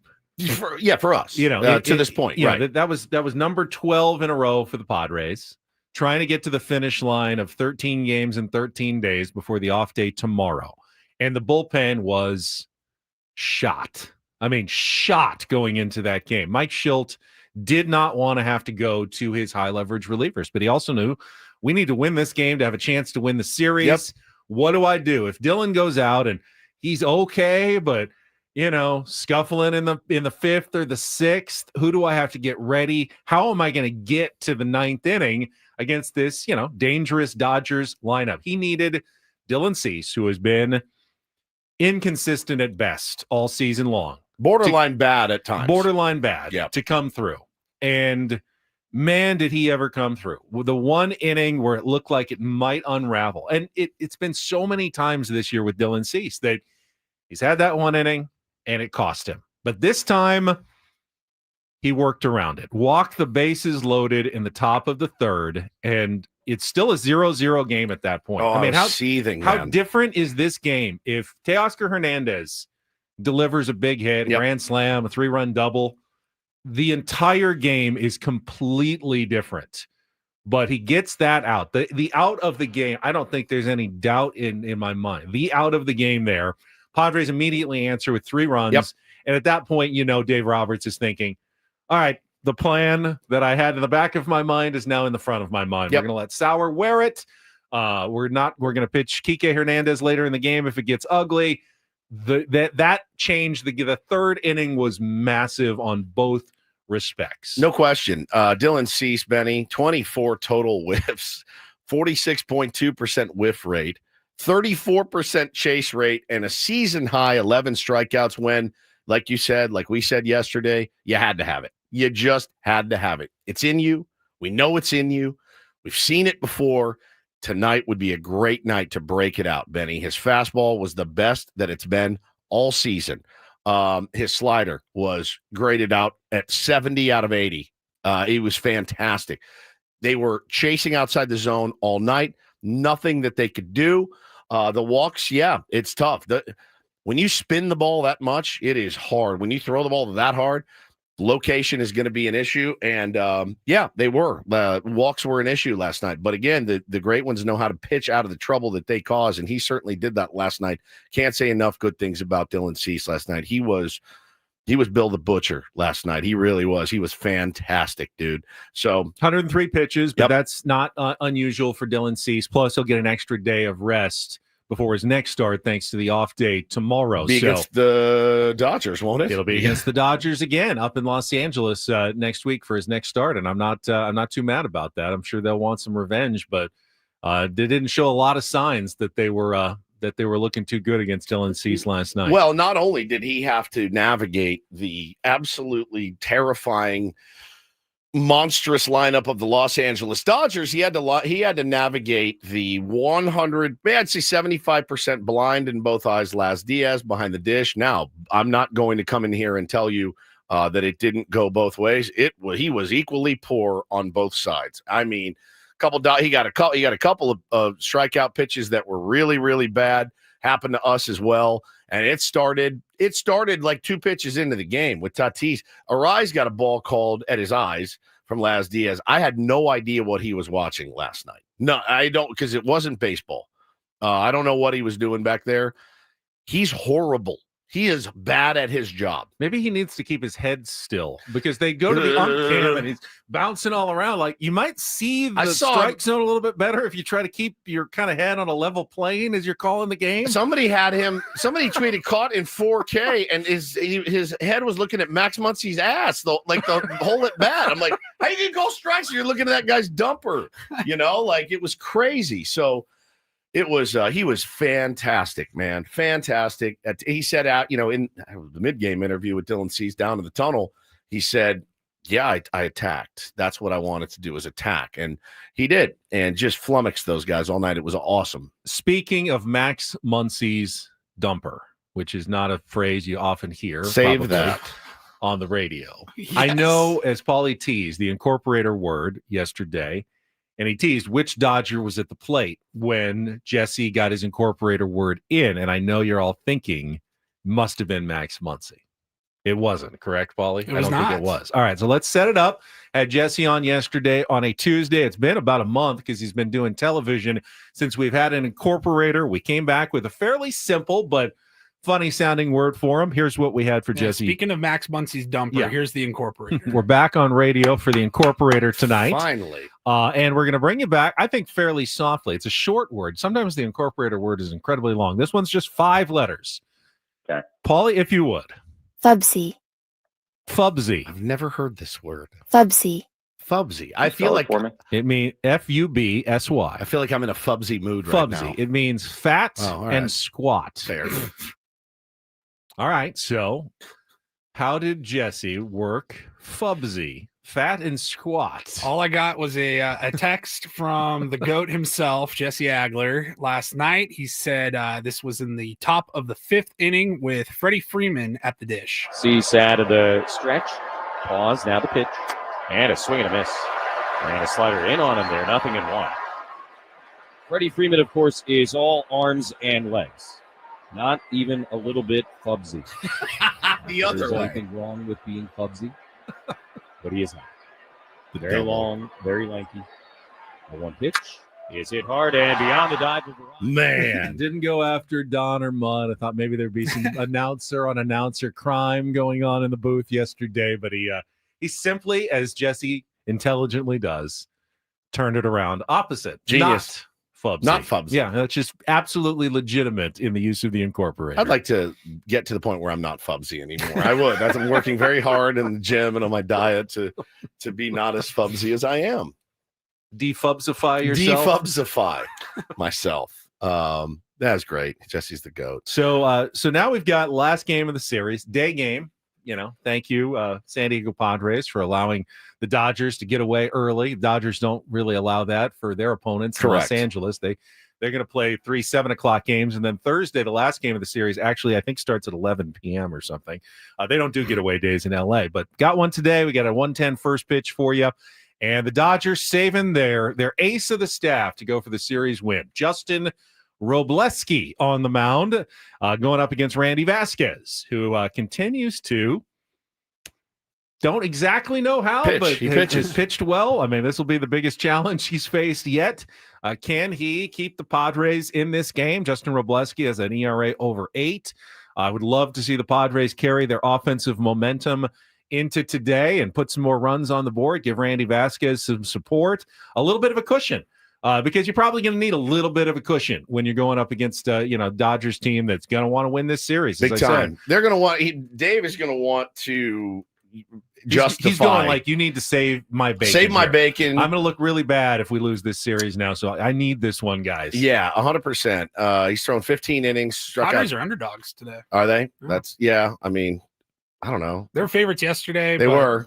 I thought it would have been a little bit closer. I mean, I wasn't sure the Dodgers, when we started the year, I've asked the question, will the Dodgers ever be an underdog in any game? And they have been quite a few times because of the bullpen pitching days and the pitching and, the various matchups that they've had, and rightfully so. Today, I don't know if they should be Padres or Dodgers should be favored in this one. I mean, look, I think Vegas probably looks at Randy Vasquez like we look at Randy Vasquez like, well, you've done it. Do it again. Do it again against this lineup. Now that's obviously what you fear is that Shohei hits a single, steals second, Mookie hits him in, Freddie hits a homer. Randy Vasquez could be potentially good hitting for these guys if he keeps the ball down. If he doesn't walk guys, I think the Padres can absolutely find a way to win this game. If he is all over the zone, spraying the ball everywhere in the zone or out of the zone, I should say. It's not going to be good. But Robleski, his velocity has increased recently. I saw people tweeting about his last start that he's touching 100, 101 from the left side. That's pretty dirty. Padres, I don't know what their current numbers are against left-handers. I can't imagine it's very great, but I can look that up certainly at some point and get you that information. But yeah, man, again, they're always going to be a tough lineup. If it doesn't really matter who they run out on the mound, they're going to be a tough lineup to navigate for a guy like Randy Vasquez or really anybody else. I think the only stat that matters to Mike Schilt is that the Padres have won 6 of Randy Vasquez's last 7 starts. Correct. Has he been dominant, lights out in all of them? In any of them, really? No. Last time out he went 4 2/3, didn't give up any runs, but walked he was a bunch. Dominant in one. I was in LA for a concert. We were watching on the TV. He had what? He was like. So the last 7. Who the hell was it against? At Pittsburgh, 5 innings, 6 hits, 1 run. That was probably his best. It was early. It was early in the season. Rockies, 6 innings, 6 hits, 2 runs. Angels, 6 innings, 4 hits, 1 run was pretty good. The one they lost, that was the 14-0 loss to the Blue Jays. 4. It was a Saturday 2 runs. Fox game, Braves maybe. I can't remember. He was nasty. First game against Atlanta. Yeah, 6 innings, 4 hits, but that was back in March. Yeah. But he's been fine. He had a 2.89 ERA in the month of May. 2 starts now in June. The second against the Pirates wasn't great. 3 1/3, 4 earned runs. But again, they won that game 6-4. They won his last start 2-0 against Milwaukee. They have found a way to win Randy Vasquez starts of late. Well, listen, man, with an off day tomorrow, if I'm Mike Schilt, I now have Estrada rested. I've got Jason Adam rested. I've got Sean Reynolds. I've got Adrian Morejon rested. I got all of my big dogs rested. The only person that pitched yesterday was David Morgan. A bunch of guys threw on Monday, but everyone's had a day off. They get a day off tomorrow. Yeah, man, if it gets dicey. 5 innings, 2 runs, 5 innings, even 3 runs, and get to the bullpen, that gives you a chance to win that game today. That's what they're looking for from Randy Vasquez. Well, and conversely, because of last night's, display by Dave Roberts, he's got Yates, Tanner Scott, Jack Dreyer, Anthony Bonda, Alex Vesia, Michael Kopech, and Ben Kasperius. That's why you got to get to Justin Robles. That's why you got to get to him. Get to him early. And Padres did it yesterday, scored enough runs early to get that win. All right, we'll take a timeout. We'll talk more Padres baseball coming up. We do have a couple of, I think Paulie has a couple of irons, maybe potential bites, nibbles on the old reel for Big League Wednesday. Yeah, Tier 1s are trying to set us up with a Big League Wednesday guest. One name, if it comes through, you guys will remember absolutely. If you're a Padres fan. So this would be cool. We'll keep you updated on whether we're going to get a random Big League Wednesday guest. But up next is Don't Do This. I'm going to get to the state of American soccer. Yikes. It is not pretty right now, folks. Not good. We'll get to that coming up. And anything you'd like to add? Yeah, you'll see. You'll see. Coming up next with Ben and Woods, we'll check traffic. Know right now. You don't even want to know. That's how good it is. So unbelievable. And we got to get to one of these ticket giveaways. So we'll let you know what we're going to be giving away when we come back as well. Excellent. On San Diego's #1 sports station, 97.3 The Fan. Well, may I recommend to, the Dodgers pitching staff or anybody out there that's struggling with joint pain, maybe Matt Sauer would like to call QC Kinetics today. They can certainly help you. Give it a couple days to rest, see how it feels. But no, if you woke up this morning and you have pain in your elbow, your shoulder, your back, your knees, your wrists, like I did, call QC Kinetics. They will take good care of you. Revolutionary treatments that work to give your body long-term relief. You will sit down. You'll meet face-to-face with the QC Kinetics medical team. They'll explain how their regenerative treatments take your body's own healing power, helps heal and restore the damaged tissue. They're not just masking the pain. As I mentioned yesterday, I was talking to a buddy that played in the minors about cortisone shots. He goes, yeah, they get you on the field, but the pain always comes back. With QC Kinetics, I have had zero pain in my wrists. I've lifted heavier weights than I ever have my whole life. I couldn't have done it without QC Kinetics. Period. The end would not have happened. So they're not masking the pain. They're going after the source of it. Call them today. Find out if you're a good candidate. The consultation is free. Call QC Kinetics at 619-614-PAIN. It's 619-614-PAIN. Again, 619-614-PAIN. It's QC Kinetics.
Hey players, things are about to get real here in San Diego.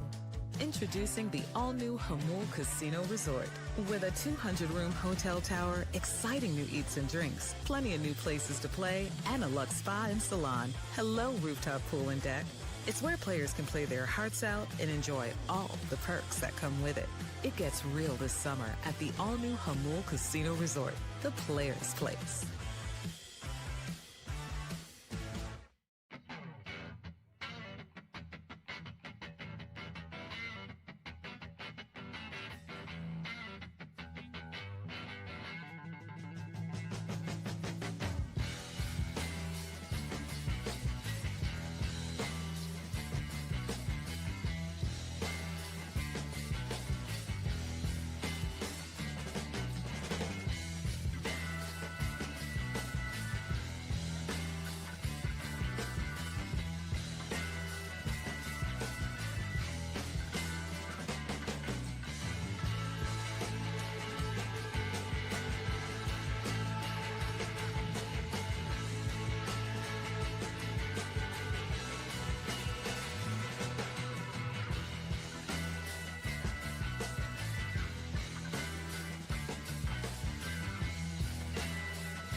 Don't Do This on a Wednesday is brought to you by Trust and Will.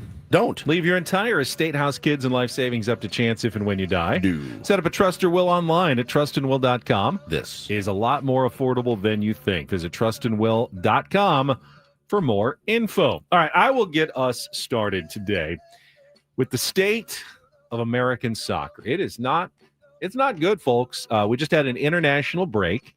You'll remember that SDFC had a couple of players called up for various international teams to play friendlies and tournaments and tune-ups. And for the U.S. team, they were working to get ready for the Gold Cup, which is coming up later this summer in a month or so.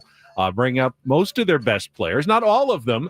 Christian Pulisic, who is considered probably the best U.S. player, opted out, said he was a little tired after his long season with Inter Milan. They just went to the Champions League final, and he said, I'm not going to be playing for the team. So he wasn't preparing with his other teammates for the rest of the tournaments this summer, and it did not go well for new coach Mauricio Pochettino.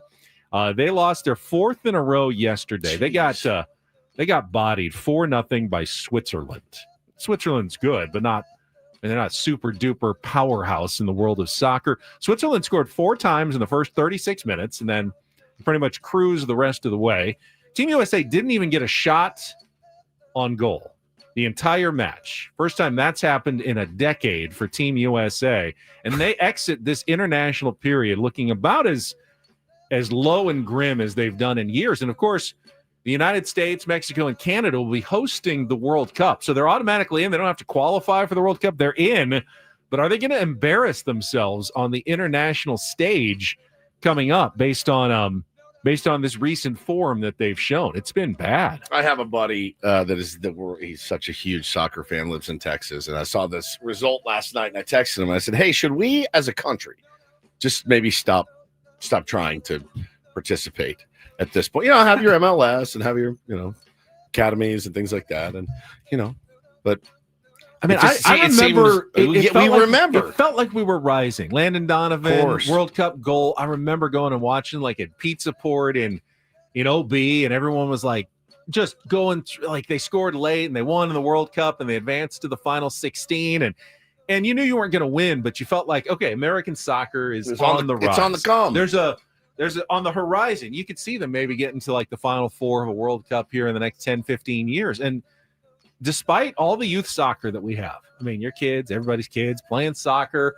more academies, more MLS teams, the popularity is growing undoubtedly in this country. Our national team is getting worse. Yeah. That shouldn't be happening. There's something wrong. I mean, the Federation has come under a lot of criticism for mismanagement, just didn't Landon and Pulisic's dad get into it? Yeah.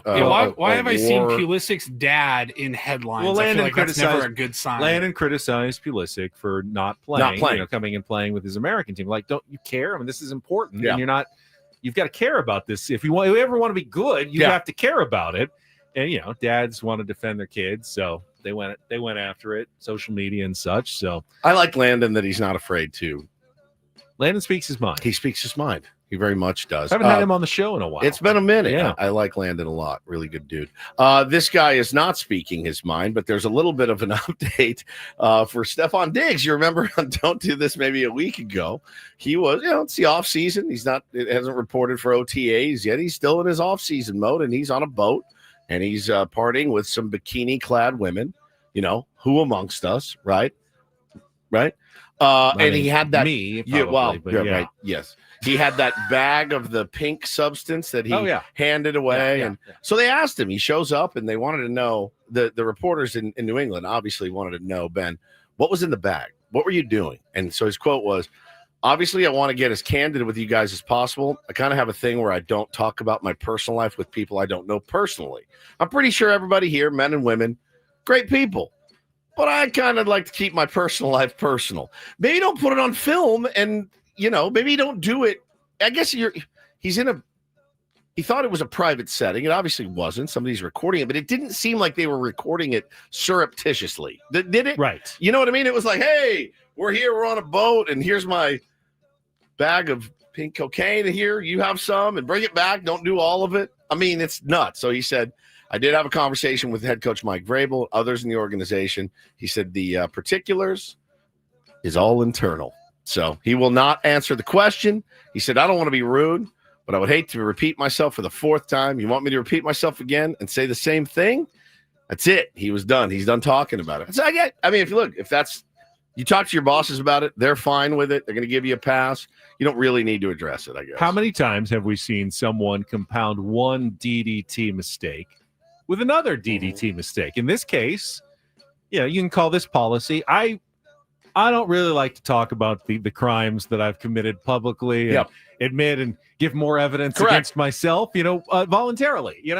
As long as you don't have a subpoena, I won't be talking about this. And that's probably a good decision in this case. I will plead the fifth, as my answers may tend to incriminate me. Good call. Yeah.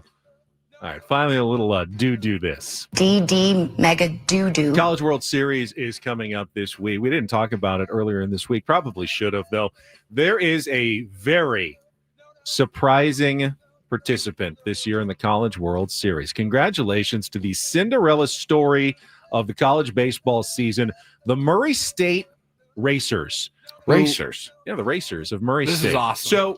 So you know how the baseball postseason works in college. You get 64 teams in the tournament, and they're all divided into 4-team pods. You have the super top-seeded team, and then you have a second seed, a third seed, and you have the automatic qualifiers. They're like the 16 seeds in the NCAA tournament.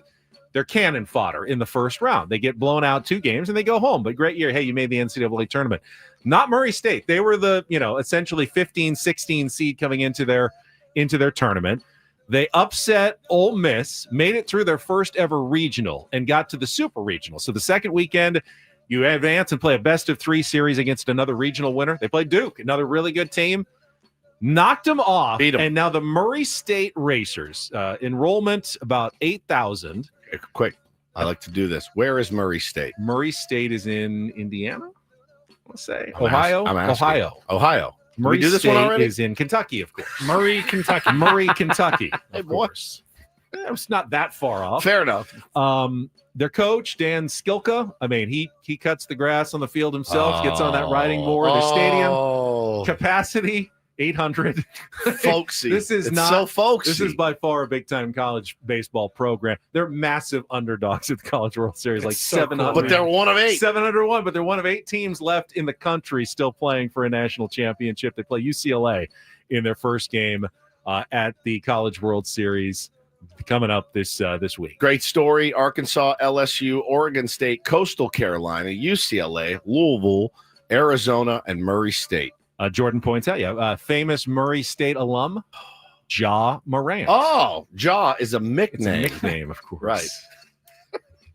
What is a nickname? And that is don't and do this for a Wednesday.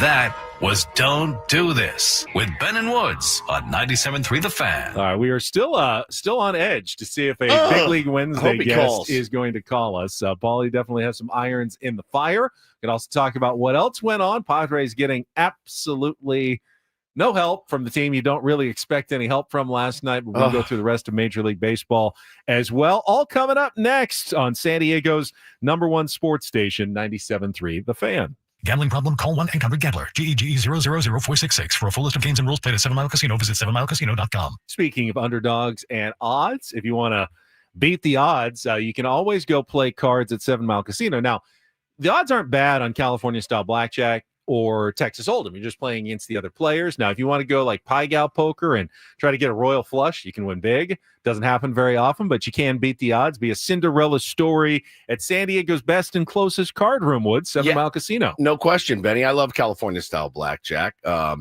I just feel comfortable playing it. I feel comfortable when I go to 7 Mile Casino. They always take good care. They got good food, smoke-free environment, no slot machines ringing in your ears. Just a cool place for card players to go. They'll take your high-limit action there as well. Check it out for yourself. You will not be disappointed. We've been going for years.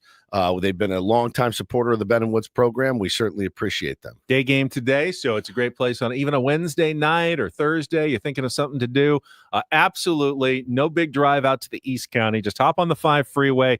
Stay on the west side as you get off on Bay Boulevard. It is right there on the bay. 7 Mile Casino, just 7 minutes from downtown.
Hey players, things are about to get real here in San Diego.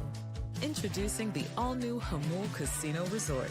With a 200-room hotel tower, exciting new eats and drinks, plenty of new places to play, and a luxe spa and salon. Hello, rooftop pool and deck. It's where players can play their hearts out and enjoy all the perks that come with it. It gets real this summer at the all-new Hamul Casino Resort, the players' place.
It's I know it was a fool's errand to ever hope for any help from the Colorado Rockies this week as they host the San Francisco Giants, but they did actually get my hopes up just a little bit last night. Welcome back to Ben and Woods.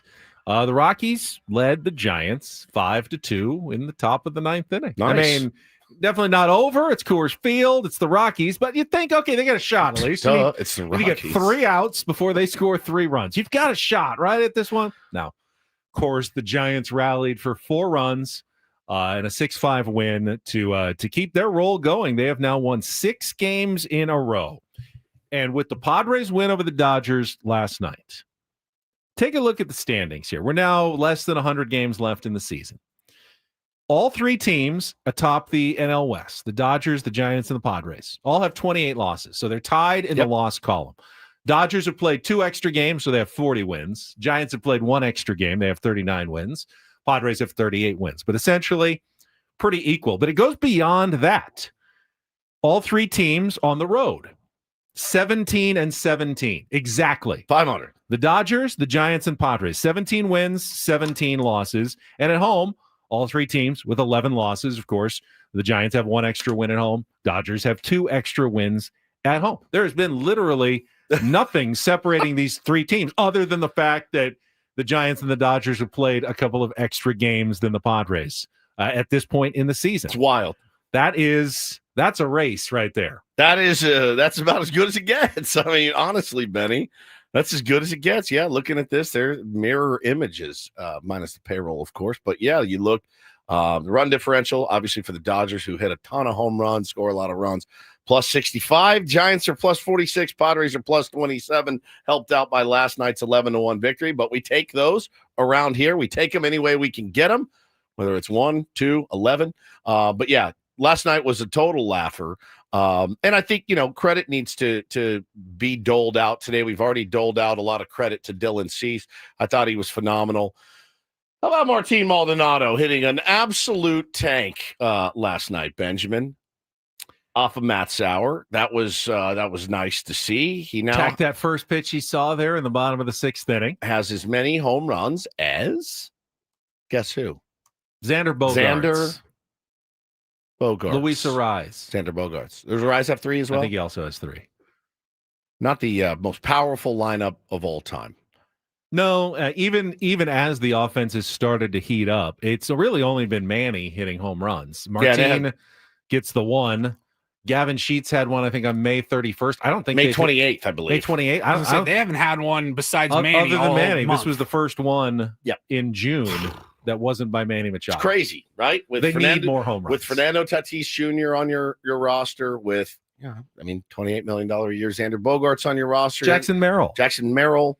Gavin Sheets, I mean, that's not sustainable, right? It's not. Go back. I'd have to go back and look. I didn't do the homework, but look at every team that, let's just say, won their pennant, the NL and AL representatives in the World Series. I can't imagine there were too many that were in like the bottom 5 of home runs over the course of the season. Yeah, I couldn't agree more, Paulie. So, hopefully they'll come. Hopefully they'll come with the warmer weather and all that, and guys will start hitting them. Either they need the guys they have to start hitting some more, or they need to find someone on the trade market, who can add some power to the lineup, because it really is unsustainable to get nothing from your guys. I mean, I'm happy that Martin Maldonado got one. Not moving him up to 5th in the lineup because I think, he's our power guy now. No. That's not going to happen. What do you think about the Xander Bogaerts ABs last night? I thought they were a little better. Yeah. Scorched the ball up the middle. Looked surprised he hit it that hard. Had some good exit velos. All right, so we're going to check traffic. When we come back, we have a big league Wednesday. Do we? Sure do.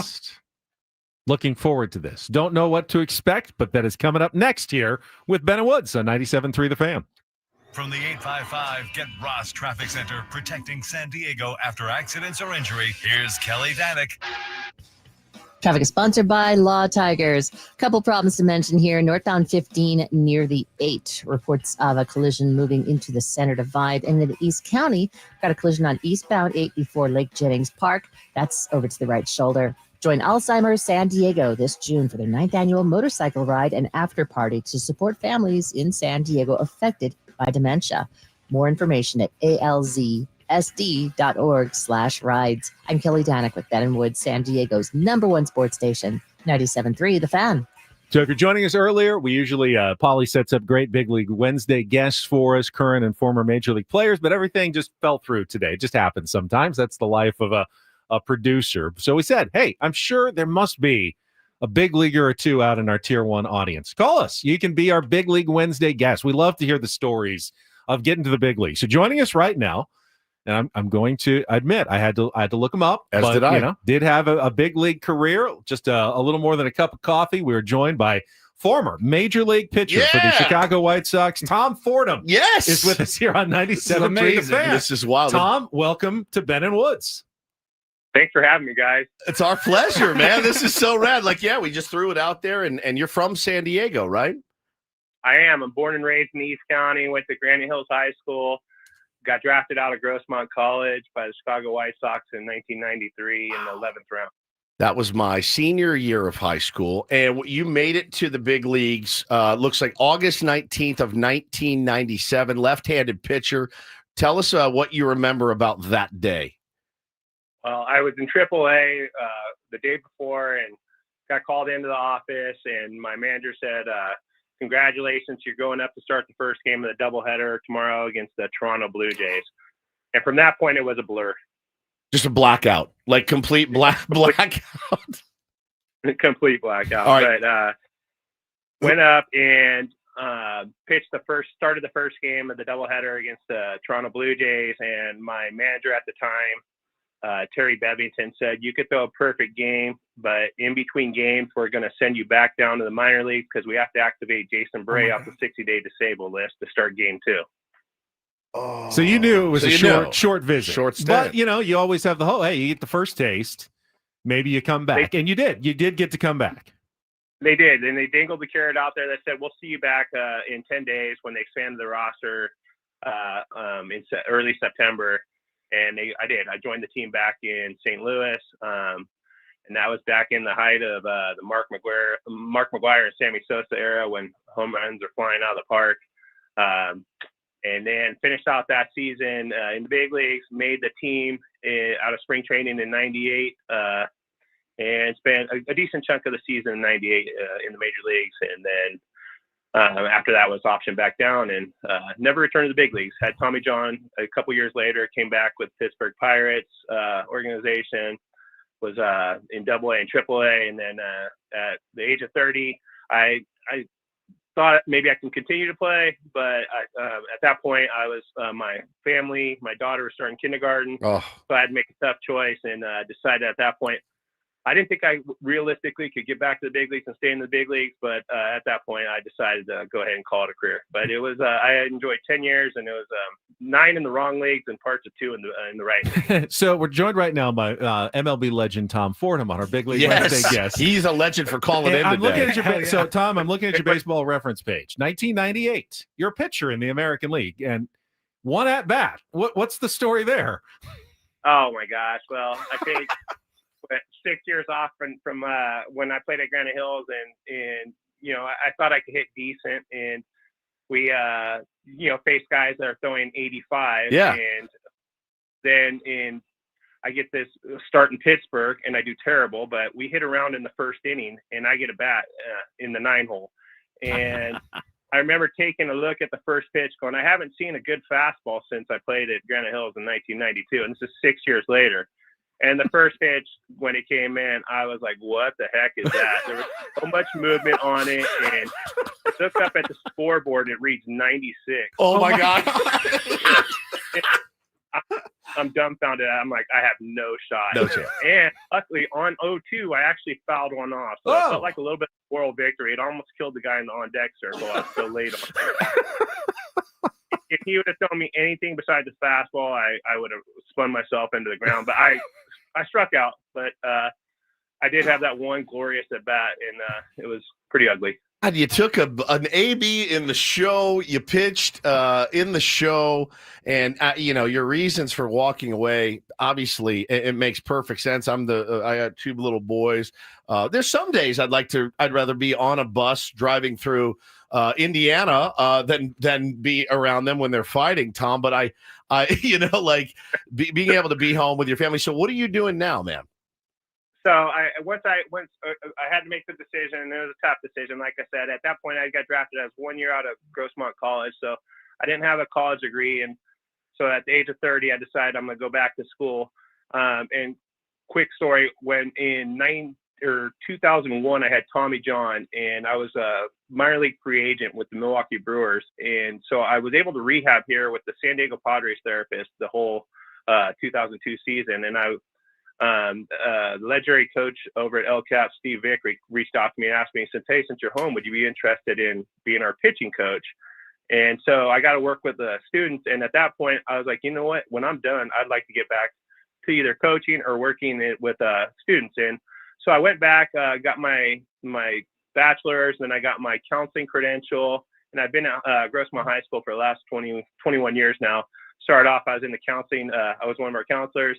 And then my principal brought me over to the admin side. And now I manage the school facilities here. That's amazing, man. That's so friggin' cool. So you were there when Joe Musgrove was there, at least at the school? Yeah. Some great baseball players come through here, and it's really exciting. AJ Griffin, Stephen Brault from the Pirates came through here while I've been here. And like you said, Joe Musgrove, and it's Grossmont's, the proud tradition of baseball here at Grossmont, and East County all in general has had a pretty good proud tradition of good solid baseball. When I was at Granite Hills, we had a good little run with Shane Spencer, Brian Giles, Marcus Giles, John Barnes, all of us. We had about a 6-year run where we were able to produce, I think, 5 big leaguers. That's amazing, man. I didn't know you'd been there so long. Yeah, I coached at Grossmont. I coached the freshman team there for like 6 years under Jordan Abruzzo. Oh, yeah. Okay, yeah. That's our producer, Paul. Started with Chad and then over to Jordan for like 6 years. Ran the freshman team. It was a blast. I had no idea. That's small world. Very small world. Give us maybe one more story about who are some of the bigger names you played with in Chicago. I mean, I got a couple that are jumping off the top of my head. Two quick ones. I have one big league win, but my only big league win, I always tell people, guess who I beat for my first big league win? And it was Randy Johnson. Oh, yeah. And that was when he was in his prime with Seattle. So, I always tell people, I say, hey, guess how many big league wins I have? Or I say, guess who I beat for my first major league win? And then I tell them not to ask me how many total I have. Yeah. I'm Tom Forom. I only beat Hall of Famers. I only beat Hall of Famers. That's literally it. That's insane. A couple other real quick. Back when SportsCenter had the "Did you know" when they ended a segment and they throw this random stat up there, I gave up I had to gave up a home run to Omar Vizquel, and he had a streak of like 1,600 at bats without a home run. My buddies were really proud of that. What was the pitch? What did he hit? What did he hit out? Did you hang something? It was I think a hanging changeup, and he hit it right down the line. Went back in Jacobs Field back in the day. And, James Shields gave up one to Bartolo Colon. It could be worse. Yeah, it happens. And I'm sure you guys know Brian Giles. Oh yeah. And, so when I never made a relief appearance till I got to the big leagues, and they bring me in when I got called back up in '97 as a reliever. They bring me in and the bases loaded, and this is when Cleveland just had a dominant lineup with Manny Ramirez, Jim Thome, Giles, Dave Justice, all those guys. And they bring me in with the bases loaded and nobody out in the top of the second, and we're down 4-0. And my buddy Brian Giles is on third base, and my legs are shaking so bad I'm thinking they're going to call a balk. And I look over at Giles, and he blows me a kiss. Son of a bitch! Oh my God! Yeah, God, those Gileses are troublemakers. Baseball players in general are the worst, man. Yeah, the worst. Brian and I went out to dinner afterwards, and I said I could have did without that blown kiss to me. You know, I'm nervous as heck. I'm thinking the umpire's going to call a balk because my legs are shaking so bad, and you're blowing kisses at me. And he's like, I thought that'd make you relax. I'm like, come on, there's 50,000 here, and you're blowing kisses to me. Dude, Tom, this was amazing. That was awesome, Thank you so much for calling in and saving us on a Big League Wednesday. We got a big leaguer in for this week. That was rad. I gotta blame this on my colleague Becky Haig here at Grossmont when she's ringing my phone this morning. Hey, you gotta call into the guy. You gotta call into the guy. So, but no, I really enjoyed it. Thanks for having me, guys. Our pleasure, man. Thanks so much, and Tom. Thank you, for Becky, for alerting Tom to call in as our Big League Wednesday guest. Dude, I talk to Tom any day of the week. That was amazing. Any day of the week. I was gonna ask him if he wanted to come out and get some innings on Sunday. With the tier ones, but he lives so far away. I don't know if I can count on him. I already got some guys that come up from down south, and they're kind of unreliable sometimes as far as getting there on time. So, but yeah, Tom, if you're listening, you want to come out and get some innings. I got some. That innings was for you. outstanding. It was amazing. I loved it. I loved it. Oh, I'm glad that worked out so well. You have no idea. I mean, who's going to call in, what their stories are going to be. God, that was cool. He beat Randy Johnson Yeah, man. for his only big league win. Unbelievable. I love the story of the at bat. Like, I haven't hit in 6 years. 85 and then you saw a good fastball at Grossmont, and then the guy's 96. Oh my God, I'm a dead man. And by your team just batted around, so they're hitting this guy all over the place, and you're going, this is impossible. This is impossible. That was great. Paulie, save his number if you got it, because I'd like to talk to Tom Forom again. That was badass, guys. That was really well done. A nice pivot. We have another one on the line, like as far as on the, the bait, the chum has been thrown out there, and this would be cool too. But that was really, really awesome. I love that. That was very cool. I love it. Absolutely. I mean, every big leaguer, has a story. Absolutely, of, man. How they got there, how long they were there, even if it was just a cup of coffee. They're always great stories. Yeah, Matt Sauer's story is probably not going to be great. Well, I mean, that wasn't his only appearance, right? Yeah, so yeah, let me tell you guys about the day they left me to throw my arm into a wood chipper for a game in June against the San Diego Padres. Yeah, it'll actually be a good story. It's a great story. Point. Yeah, it's 111 pitches. Yeah, it was cool. My arm is pulled 13 pork. You want to see it? 9 runs. Yes. They left me out there to die. They needed to find a lane for a position player in the 6th inning. So I was that lane. And nailed it. So Padres obviously will go for the series win over the Dodgers this afternoon. We'll have your pregame show for you at 12:10 with Sam Levitt from the Western Metal Building at Petco Park. First pitch with Jesse and Tony at 1:10. And then they're off right after the game, I think, to Arizona, where they can sit and rot for 48 hours or so. Ben is, by the way, he's very concerned about this. He hit Paulie and I up when we sat down this morning. He goes, did you guys see your Mud last night talking about how they're leaving after the game? And I said, well, yeah, isn't that getaway day? Yeah, so, it's pretty standard. But you said, I wonder if people have the option, like Mud or Jesse or whatever, could they get a later flight? Just go Southwest on Friday morning and then go straight to Chase Field. Bro, you could drive there if you wanted to. I mean, so the game isn't until 6:40 on Friday night. So they leave, if it's a quick game, they get to the airport 4:35. They're landing 6:40 in Arizona. Yeah. They're 48 hours away from their game. True. They're just and guys like Don and Mud, it's an Apple TV game on Friday night. So they don't even work until Saturday night. So they're like, no, Saturday's a Fox game. They don't work until Sunday afternoon at 1:10. So Mudd said we are leaving. He said it's. I thought that's what he said. It's a they're getaway leaving after day. today. There's no way. They're going to come later. They'll go. They later. can't wait. They're not going to wait 5 days in Arizona just to work once. No right? chance. They've got to wait. I mean, if you're a golfer, yeah, no, you go. You go and you play golf and you sit by the pool and whatever.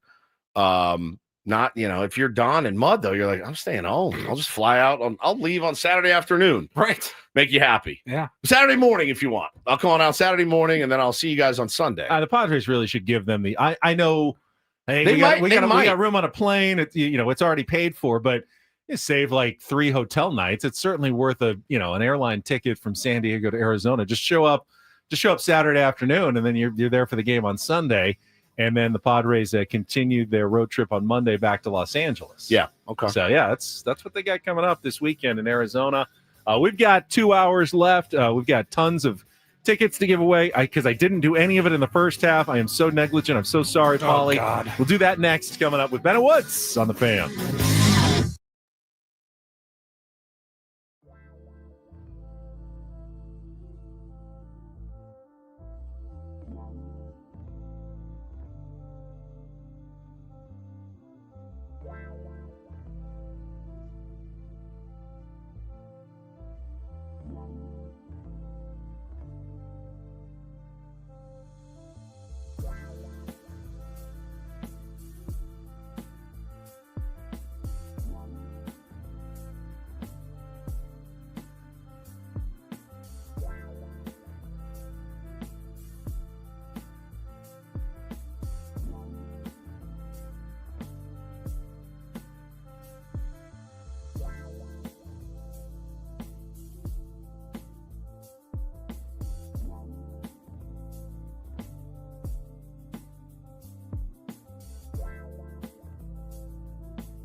Halfway home on a Wednesday, Ben and Woods, 97.3.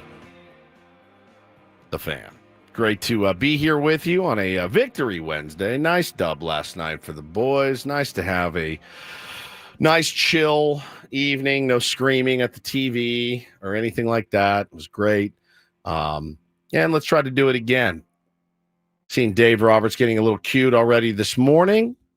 I'm Woodsy. That's Paul. That's Ben. Yeah, somewhat breaking news from our Sam Levitt. Not sure where they got the announcement from. Is he hanging out in the hotel lobby with the Dodgers this morning? He's very dialed in. But the Dodgers are switching up their starting pitcher for this afternoon's game. Instead of left-handed pitcher Justin Robleski, who has been scheduled, it is now going to be right-handed reliever Ben Kasparius, who's going to start the game. Although Sammy says that Robleski is still expected to get the bulk innings like Matt Sauer did last night in another somewhat bullpen game for the Dodgers. To me, and I'm not quite as diehard when it comes to the Dave hate as Woods is, but feels a little CYA. CYA. Cover your ass. He wants to now justify his moves from last night by showing, I couldn't go to Ben Kasparius because I was going to start him the next day, so I couldn't use him. Yeah.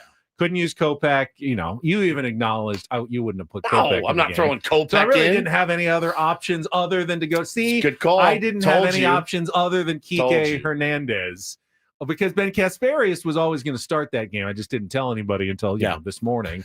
I told everybody for days it was going to be Justin Robleski. We knew, we did. We all knew it, but I'm not. You guys aren't privy to what Andrew Friedman told me that I need to do. So the irony here is that an opener can be a valid strategy because you want to maybe the other manager will change his lineup a little bit. Sure. All right, he's got a right-hander. Let's stack some left-handers early because we're only going to see him in the first inning. Mike Schilt doesn't change his lineup at all. No. It's just like ever. It's kind of pointless to do it against this team because it's like, hey, man, you're basically going to get what you're going to face with the Padres. I mean, you're getting Tatis, Arraez, Machado, Merrill, Sheets. Quite apparent for the last few months. And even when Padres fans are screaming, do something different. No. Dave's going here, I'll tempt him to do this with the righty instead of a lefty. I don't really think Mike Schilt's going to make any change in his lineup. Now, as Ray just called it in the chat, the sinister switch from Dave Roberts. No, it's so innovative. So innovative. God, the way they do things. Oh, geez. It's just brilliant. Brilliant. I mean, look, you knew why. You knew exactly what was going to happen last night when you saw it. And when you saw Sauer looking into the dugout like, hey, Dad, I'm done. I'm done. And Dad is hiding in the corner. Literally, that's not a joke. Hiding in the corner of the dugout, not wanting to take his son out because, he needs to get a position player in for 3 innings to save Kasparius and to save Jack Dreyer and to save, the guys in the bullpen for today's game, which again, the funny thing is to me is like, man, you guys, Padres play these games like it's their World Series. You guys are literally treating this like your World Series at this point. You're literally treating it like the World Series. This is a game in June and you have employed every strategy in your book. So relax on that bit a little bit, number one. And hey, again, just want to give a big shout out to Mr. Sauer. I hope he's doing okay on his way back to Oklahoma City today. And I hope his arm doesn't fall off on the plane. Kind of Bush League what they did to that kid last night. 30 more pitches than he's used to. But hey, man, I hate that team and I love when we beat that team. But man, I felt bad. I felt bad for the kid too, dude, because like Ben said before the show, he's expendable. And I think all baseball players are to a certain point, right? You're only as good as what you can give us. And that's the cruel nature of the business. Now, they are fairly and equitably compensated for that. No question about it. Yep. But holy cow, man, you hear stories like this and you're like, again, it's the God, dude, no organization does it right like these guys do. They're first class all the way. They take care of their guys. They do this, they do that. Man, I looked at that last night and I went, yeah, man, I've seen guys wear it before. I can't remember the last time I saw a guy wear it like that. Yeah, but if that was like Jackson Ferris, who's the Dodgers' top pitching prospect in AA, and they had called him up, there's no chance they would have left him out there for 111 pitches. No, if you're Matt Sauer, you're like, we don't care that we don't care about you. We don't see that much of a future for you. Nope. We're willing to risk your arm to help us for one day. Honestly, for the next day too. Not even this game. We're more worried about the next game than this game. It's a rough message to send to anyone in your own organization. I mean, he threw 82 pitches was the highest he'd thrown before that in an outing. So like 60 would be a lot for him. I mean, he's a relief pitcher. What, he finished with 111? 111. That's It's crazy. unbelievable. Dude. Crazy. That guy hit a triples in, by the way, when he went back in the dugout. Carl just said he went in, hit the thing. He pulled out 3 of them and just jammed them in his mouth. I'm like, I don't blame you, brother. They should have had a glass of whiskey waiting for that guy because something's got to numb that pain, man. But yeah, it's, you run your organization how you want to. What bothers me is the constant glazing of that team for the way that they do things the right way. I don't know how you look at that last night and say that's the right thing to do. So I got to ask you, how do you do it? Because we talked last week about some of the tier ones on social media were asking me to interact a little bit more. And I don't tend to do it as much, but last night I snapped a little bit. You did. And I try not to read too many of the comments. Dang it. And I don't reply that much. I probably should reply more, but my kind of mental health, I just don't want to get into too deep of a rabbit hole with people who are arguing with me on social media. You'll do it more often. I don't know if it's good for you or not. It's terrible for me. Are you kidding? You do. You're joking. So yesterday we had you don't know this? We had a pretty in-depth discussion about what happened on Monday night in the 9th inning when Luis Arraez swung at the first pitch with Fernando Tatis Jr. Tie game, 2 outs, Tatis at first. And I passionately argued that Arraez has to take a pitch there and give Tatis a chance to steal second.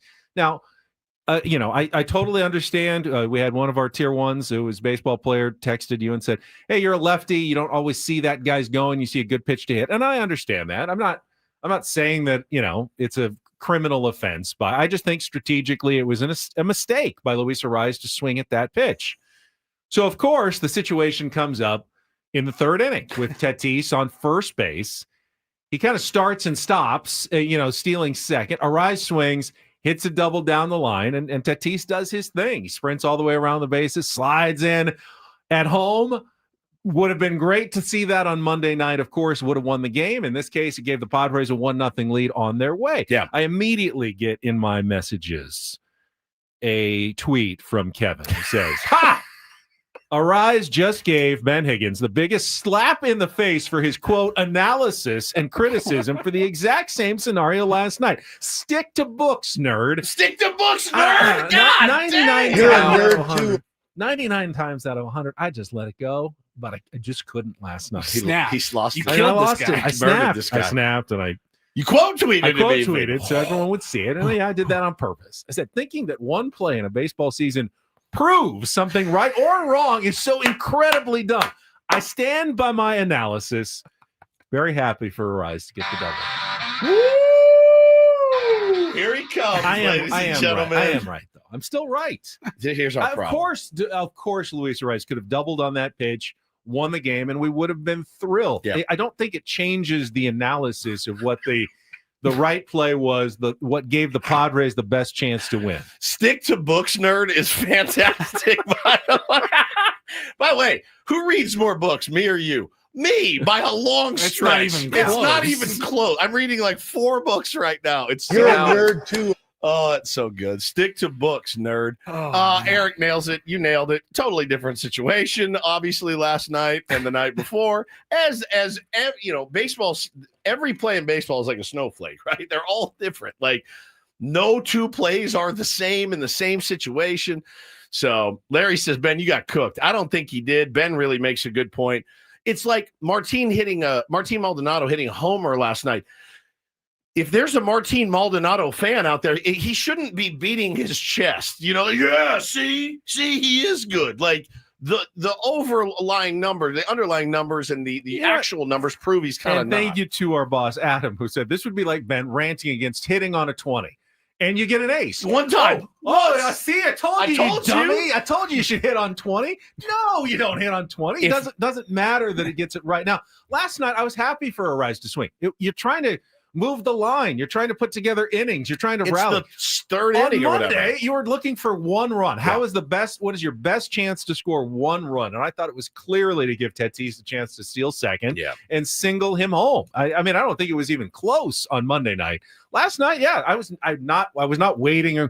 Hey, Arraez, you have to wait for Tatis to steal second in the third inning. No, get a good pitch to hit and do something with it. And and again, Benny, let me break it down psychologically for you. Okay, and I'm guilty as hell. And Lou Sasshole pointed it out. Woods always has to be right. You know what, Lou? You're probably right about that, dude. When I get into when I decide to engage in something on Twitter, I probably am a little bit bullheaded. My wife would tell you, you are a little bit bullheaded minus the little bit.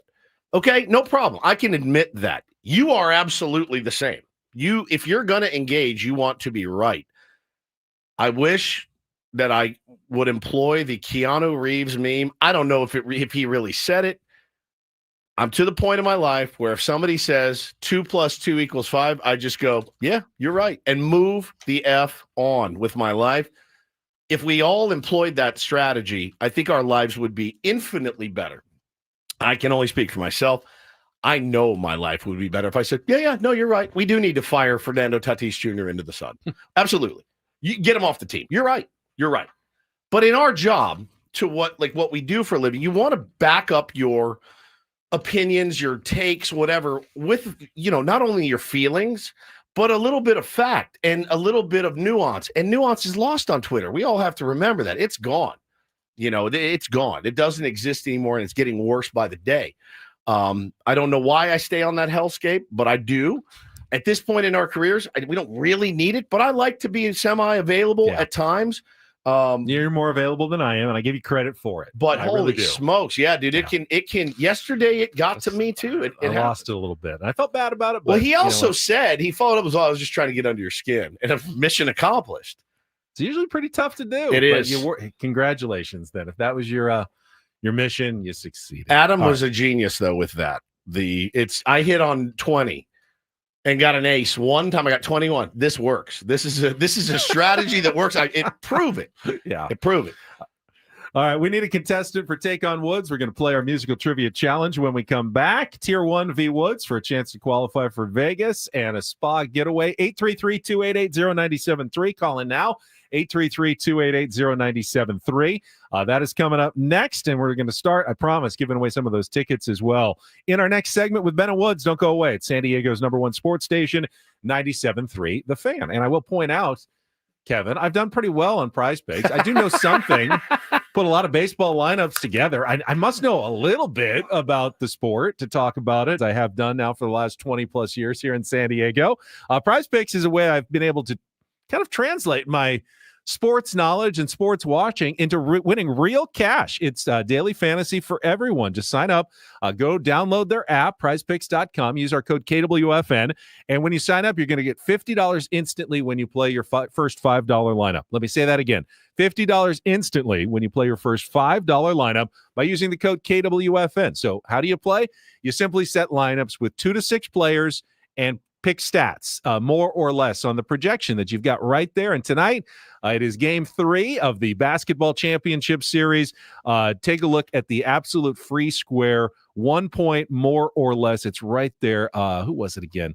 I'll tell you who it was in a second, but it's easy to put together a lineup when you already have a free spot right there on your first Prize Picks, and combine it with basketball, combine it with more baseball, however you want to play. Like you're running your own game at Prize Picks. It's easy to download, upload into your account with Apple Pay, Venmo, MasterCard, and more. Check it out today. Prize Picks, run your game. Must be present in certain states. Visit prizepicks.com for details.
Hey players, things are about to get real here in San Diego. Introducing the all-new Hamul Casino Resort. With a 200-room hotel tower, exciting new eats and drinks, plenty of new places to play, and a luxe spa and salon. Hello, rooftop pool and deck. It's where players can play their hearts out and enjoy all the perks that come with it. It gets real this summer at the all-new Hamul Casino Resort, the players' place.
Little tease here, but the ump scorecard for Laz Diaz is out. So we can go through his not very good grade when we come back here. First, though, let's get right to it. It is time to play today's game of Take on Woods.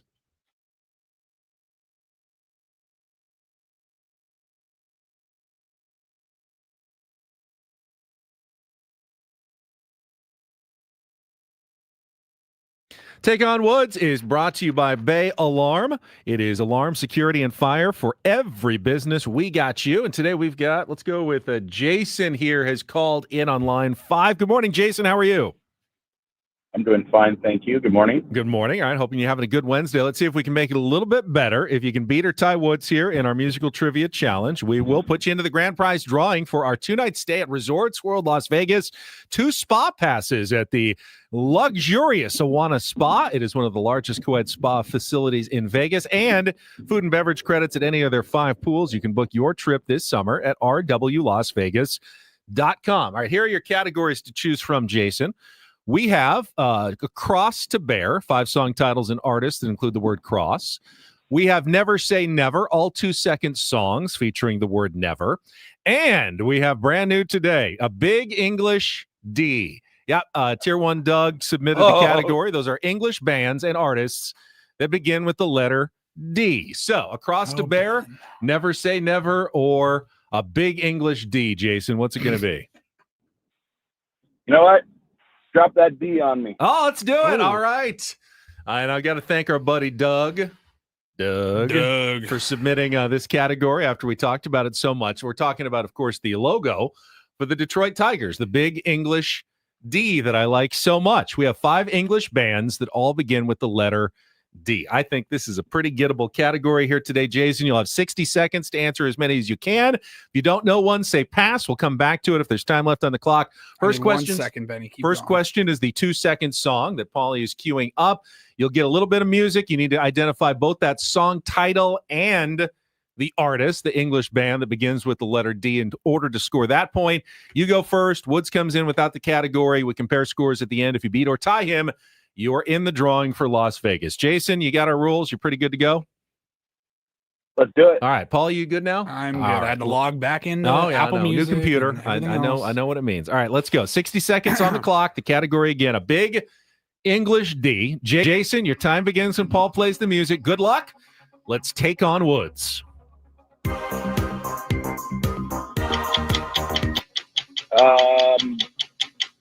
Best mud.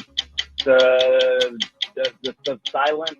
Oh, Keith, come back to it. Sting sings background vocals on which London band's Grammy-winning hit "Money for Nothing"? Dire Straits. Correct. One of the first rock music videos ever played on MTV was "Bringing on the Heartbreak" by which hair metal band from Sheffield?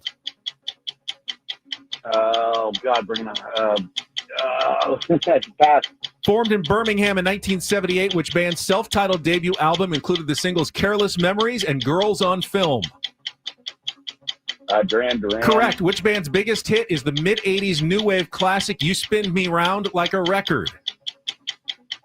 Oh God. Yeah. This is way harder than I thought. Dexter's Midnight Runners. Incorrect. Let's go back to the 2-second song. Get the song title. You got Depeche Mode. Sounds of Silence. It's "Enjoy the Silence" by Depeche Mode. You got Dire Straits. You got Duran Duran. Def Leppard is "Bringing on the Heartbreak," and "Dead or Alive" is "You Spin Me Round." So I think that's just two. I think Woodsy's going to sweep this category. I That would be think my so, suspicion, Jason, unfortunately. but we will see. He has to figure out what the category is before he can answer the questions. All right, let's put 60 seconds back on the clock. Woods, your time begins when Paul plays the music. Good luck. Let's take on Jason. That is New Order. No, I'm sorry. That's Now, let's Depeche go on. Mode. Sting All right. sings background vocals on which London man's Grammy-winning hit "Money for Nothing"? Dire Straits. Correct. One of rock music's first videos ever played on MTV was "Bringing on the Heartbreak" by which hair metal band from Sheffield? Def Leppard. Correct. Formed in Birmingham in 1978, which band's self-titled debut album included the singles "Careless Memories" and "Girls on Film"? Duran Duran. Correct. Which band's biggest hit is the mid-'80s new wave classic "You Spin Me Round Like a Record"? This gets me every time. Go back to the first one. Go back to the song. Depeche Mode. Yeah. All I ever wanted, all I ever needed is here. What's the name of that song?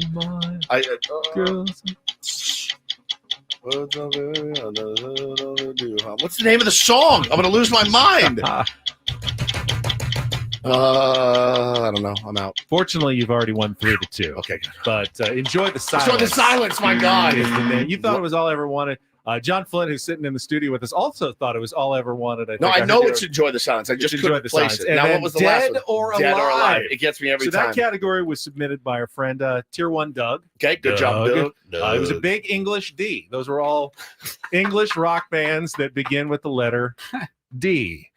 I thought for when I was like, is it about my trip to Manchester? Because I just got all over the place. Doug. Depeche Mode, Dire Straits, Def Leppard, Duran Duran, and Dead or Alive. That would have helped me, I think. Johnny, how would you have done on that game? John Flint from KSON is here. I'd have gone 4 for 5. 4 for 5? I've always thought that song was called "All I Ever Wanted" by All I Depeche Ever Mode. Wanted. But other than that, although I will say this, love I that don't song. think I've ever clarified Def Leppard as a hair metal band. I don't know. Doug wrote the category. Blame Doug. Would you say they were a hair? Maybe later on in their stages, but certainly not for Bringing on the Heartbreak. When you put out a song called "Pour Some Sugar on Me," you're definitely a hair metal band. Love You Like a Bomb, baby. Come on, get it that on. song kills me. I hate it so much. We're switching, though, from one genre of music to another as we welcome John, who's got a public service message and some tickets to give away to all of our friends here at 97.3 The Fan, Johnny. I've just decided you guys are so solid that I'm just going to come here every week and just beg your tier ones to do stuff for us. Here I am again. We have a big show this Saturday. You guys been to Front Wave Arena yet? I have. I have not yet. I have been there. It is very cool. Really, really good cool. Food, really good sight lines for whatever you're there for. Well, we have a big concert happening this Saturday at Front Wave Arena. We're calling it John and Tammy's. That's our show, by the way. All-American Summer. And it stars American Idol champion from season 10, Scotty McCreery. Grown man. Still calls himself Scotty. Totally cool. He's going to be there. Don't you have a boss named Scotty also? Yeah, that's kind of why I just said that. Also, the band Perry, who had a ton of hits a few years back, they've reunited. They're going to be there, and a couple of new artists, Kelsey Hart and Will Mosley. This is really cool because it's the day before Father's Day. It's an all-ages show. So, dads, you want to do something cool, bring your kids out there, a nice family event. You can go. A totally cool crowd. Scotty doesn't bring the riffraff with him. I can guarantee you that. Maybe riff, but definitely not Raff. Okay?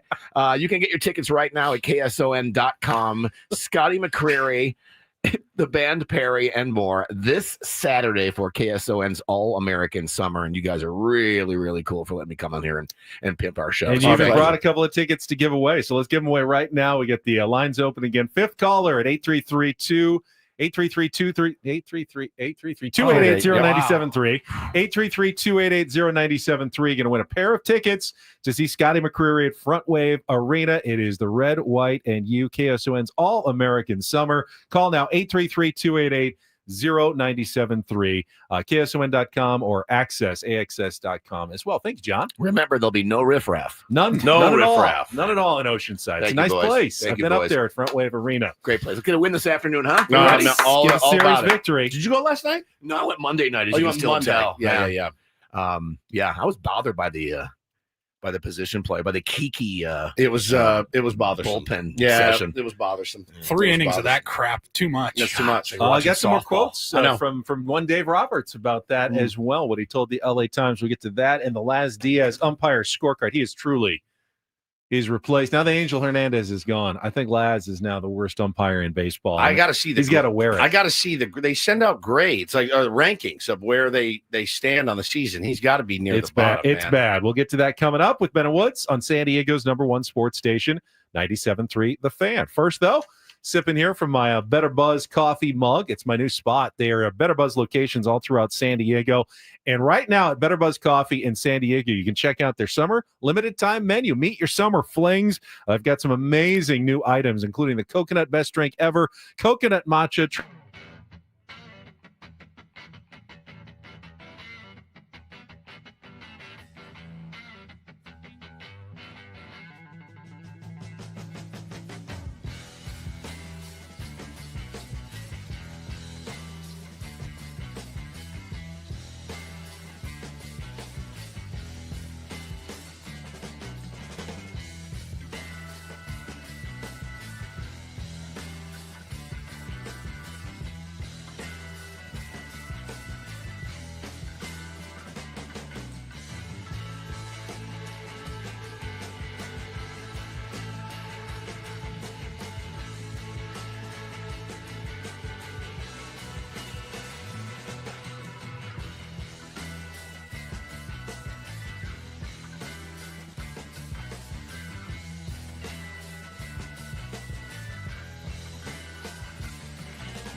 Hey players, things are about to get real here in San Diego.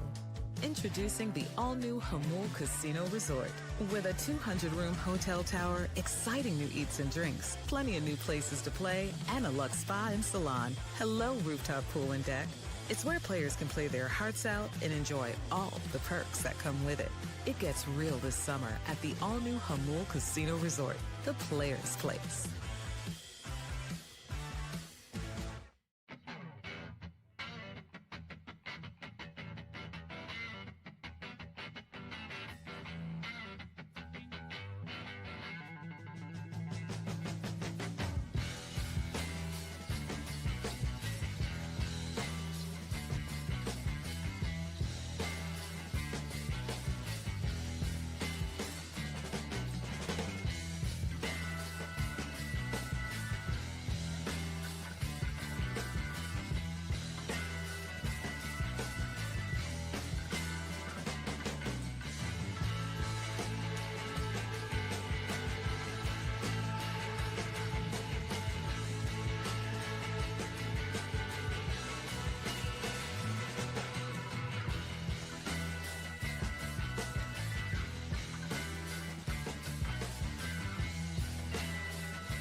Hey players, things are about to get real here in San Diego. Introducing the all-new Hamul Casino Resort. With a 200-room hotel tower, exciting new eats and drinks, plenty of new places to play, and a luxe spa and salon. Hello, rooftop pool and deck. It's where players can play their hearts out and enjoy all the perks that come with it. It gets real this summer at the all-new Hamul Casino Resort, the players' place.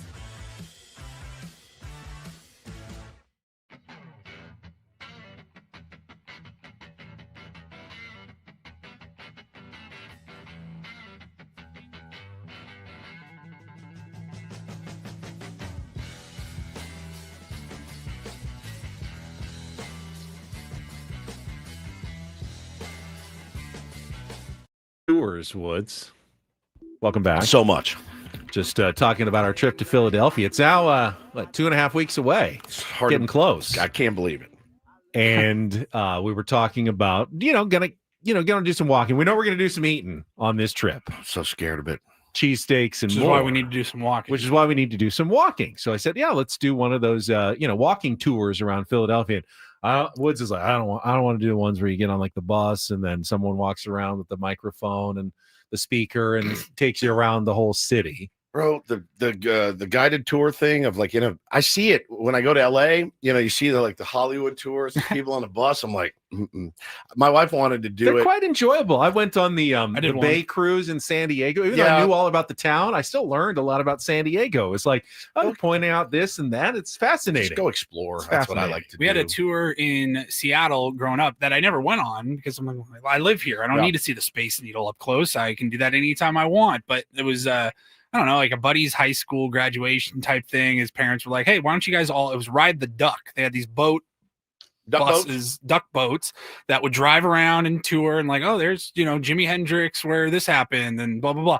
And then you would drive right into the Lake Washington and just cruise around the harbor. That's pretty fun. It was pretty fun. Remember, they have those in Boston, and for the Red Sox victory parade, they put all the Red Sox players on the duck boats, and Jake Peavy then bought his. He bought his. He owns his duck boat from the Red Sox victory parade. I don't like to, if I'm in a new place, I don't like to have a lot of stuff to do. This was one of the biggest arguments we got in on our honeymoon. Was like, we're in Paris.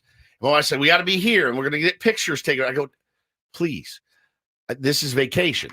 I don't like to have a bunch of stuff. My whole life, Ben, is minutes and seconds and sitting in the same spot and doing the same thing. When I go on vacation, I don't want to, okay, let's get on the double-decker bus and ride around London. No, forget it. If there's something I want to see, I'm like, let's go to it. Then you end up walking around aimlessly, not really knowing what you're looking at, not really knowing anything about. You're saying, hey, yeah, that's a cool building, but you don't get the stories, the history of it. You kind of need someone guiding you through and I don't mind walking. We don't have to get on a bus. I'm sure there's a walking tour we can go on that someone kind of takes us around the town. I did one in Savannah. It was want to do a walking tour with some strangers. Old cemeteries and everything. Here's the water. This is the water. What's the scenario you're looking for? No, forget it. We're just going to go exploring on our own like grown men. Wing it. Yes. I don't like to be locked in. It's just, I don't want to be. We have to be down there. The guy's picking us up.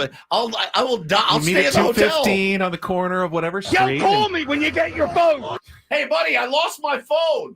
Can you help me? Yo, call me when you get your phone. On your stupid walking tour of the Liberty Bell. I lost my phone. I think we just find a rando on the street. So, hey, buddy, you want to give us a quick walking tour? You watched the Clubhouse, which is the one in Boston. And one of the guys was dressed up as drove me insane. Revolutionary War. It gave me hives when I saw it. I watched tours for the tourists. What was his name? It was like Matt Fart or something. I swear to God, somebody find it. So they remember. He's like, "Hey, how you doing? My name's Matt Fart, and you're on the Boston tour." And I'm like. And he was dressed like a revolutionary. Yeah. I broke out in hives, dude. I did. I was like, oh, God, oh, no. Please, no. What was his name? It was Matt Fart. I don't remember his name. I remember the character, though. I swear to God. All right. I'm going to have to find it. Now I'm going to be down a rabbit hole of looking up Matt Fart. What was it? I don't remember his name. I just remember the guy. He's like, I'm not even kidding. Commentary on the Red Sox. This is really my real name. Over here is where and I broke out in hives fully. So Paulie, you don't want to do a walking tour of Philly, do you? No. Why are we going on vacation with a 90-year-old man? That's what I want to.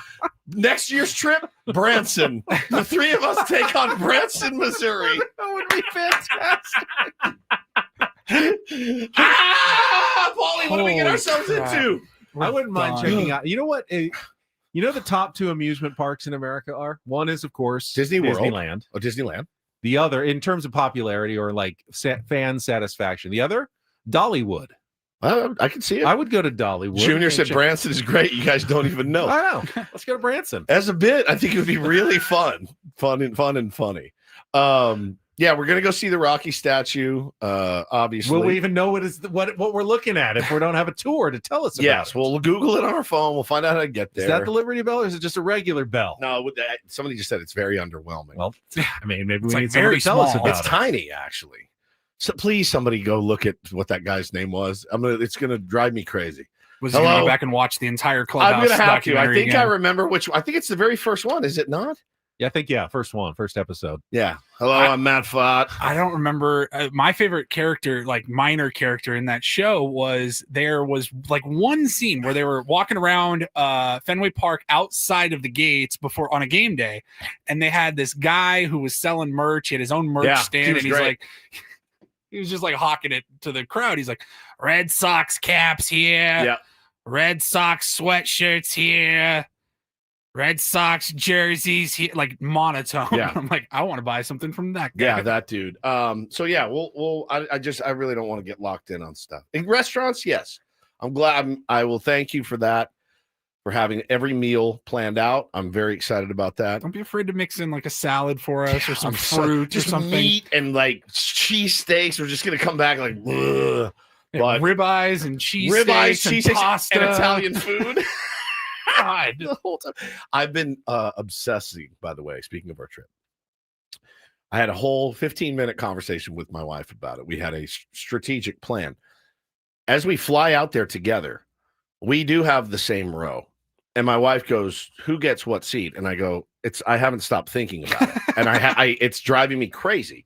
We, the three of us, a combined 800 pounds, are going to be in the same row of I think we're on American, I think. Yeah, it's a Philly hub, I think, American. So what are we going to do?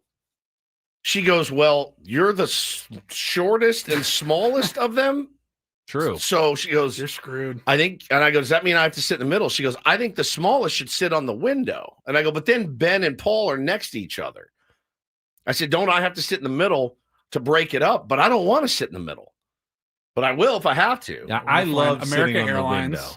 Okay, do you have the reservation? Yeah, we're row 8. We have assigned A, B, and C. seats. A, Okay. B, and C. We are A, B, and C. Yeah, 6:30 a.m. How about this? Stephen Woods, your seat is confirmed. Row 8, seat A. That's aisle. Window. That's window. No, that's window. Window. Yes. I like to follow the rules, as you guys know. Ben is in row 8, seat C. Aisle. So Paulie's in the middle. So I got screwed on that one. Thanks. Sucks to See, suck. that I makes guess, no right? sense. So Paulie's the biggest guy. He's the biggest guy. It's a long flight. We could rotate. Oh, we could. Just, move all of our stuff over. Hour It and a says, half or so, 2 hours Yeah, in it each says seat. 5.5 hours. You got to think with taxing. Just call it 6 hours. 2 hours. So 2 in each hours seat. each. We just rotate. Are we out of our minds for this stupid trail? Like we're all gonna be sitting like this. You know, it's Is there any possible. room on the team plane? Can we just go Possible out with we're on them? a fairly empty flight, and it's one of those. All right, well, go sit where you want. That's That doesn't happen very often, but it almost never happens. Classic. It's the best. Let's check traffic. The ump scorecard is out for last night's game. And by the way, ump wasn't that good on Monday. One was much better than the other, and I will let you know coming up next here on 97.3 The Fan. From the 855 Get Ross Traffic Center, protecting San Diego after accidents or injury, here's Kelly Danick. Traffic is brought to you by the grilling store at Hillcrest Ace Hardware at 10th and University. We still have a handful of problems here, guys. One of them is a trash can reported in the fast lane on southbound 15 before Friars Road. Also, eastbound 8 past Lake Murray, a shovel reported in middle lanes. You don't need that flying through your windshield. Who dropped it? Also in East County, eastbound 8, just past Lake Jennings Park Road, crash over the right shoulder, and westbound side of the 8, right past the 67, a collision over to the right shoulder. Traffic brought to you by the grilling store at Hillcrest Ace Hardware. Purchase a grill this week and your first cookout is free with 12 burgers and 12 franks, courtesy of Omaha Steaks. That's the grilling store at Hillcrest Ace Hardware at 10th and University. I'm Kelly Danick with Ben and Wood, San Diego's #1 sports station, 97.3 The Fan. Thank you so much to our beloved Dennis Kennedy, the crafty creative in our chat. He said the clubhouse tour guide's name is it's Jeremiah Poop. I knew I was so close. With an E, though. Poop. Yeah, with an E at the end. Matt, totally different. Matt Fart. Jeremiah Poop.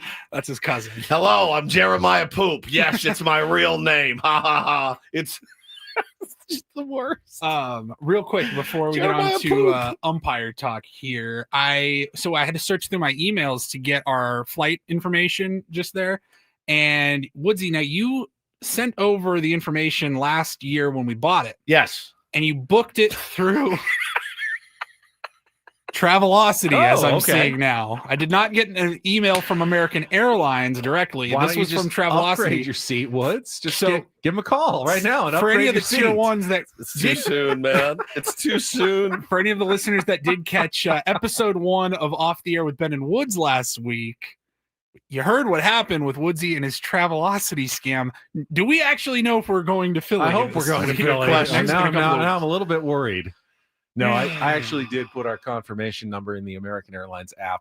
Thank you. Just don't try to upgrade. I'm not. Please don't make any calls for this trip. Deal with your own stuff. Am I a boomer because I booked through Travelocity? Yes. Am I? Yes. What do you book through? Like, half the comments on our YouTube video were like, first mistake was booking through Travelocity. I thought I was getting the best deal. No. You always book directly. But I'm booking a package. You can do that but directly on Marriott.com or AmericanAirlines.com. But then you get the deal with the flight and the hotel. Think about this.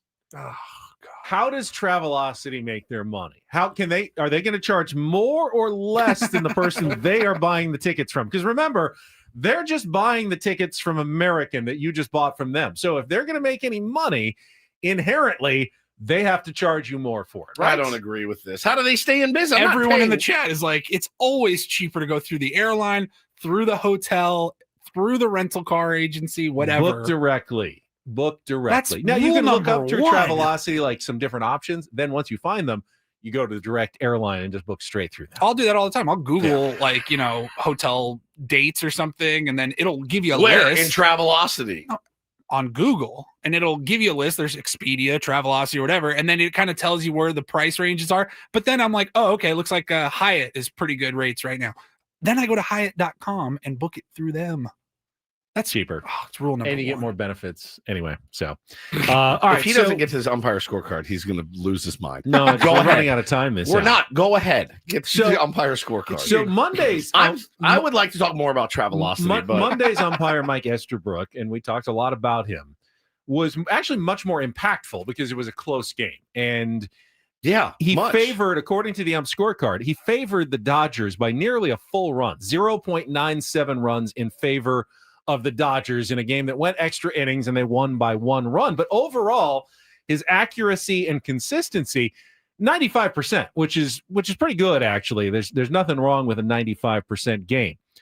Laz Diaz yesterday, 87%. That is almost 7% below expected accuracy, and it wasn't even his worst game. In fact, he had a worse game the last time he had gone out. I don't know if you saw the highlight, but in his previous home plate umpire assignment, which would have been 4 days before, he called the most outside pitch that has ever been called for a strikeout. Like, set the new record on a pitch that was like 6.7 inches off the plate that he called for strike 3 in his last one. So, I mean, 87 sounds like a B, but it's not. I mean, that is a horrible, horrible grade for an umpire. Now, he favored the Padres by 0.28 runs. Yep.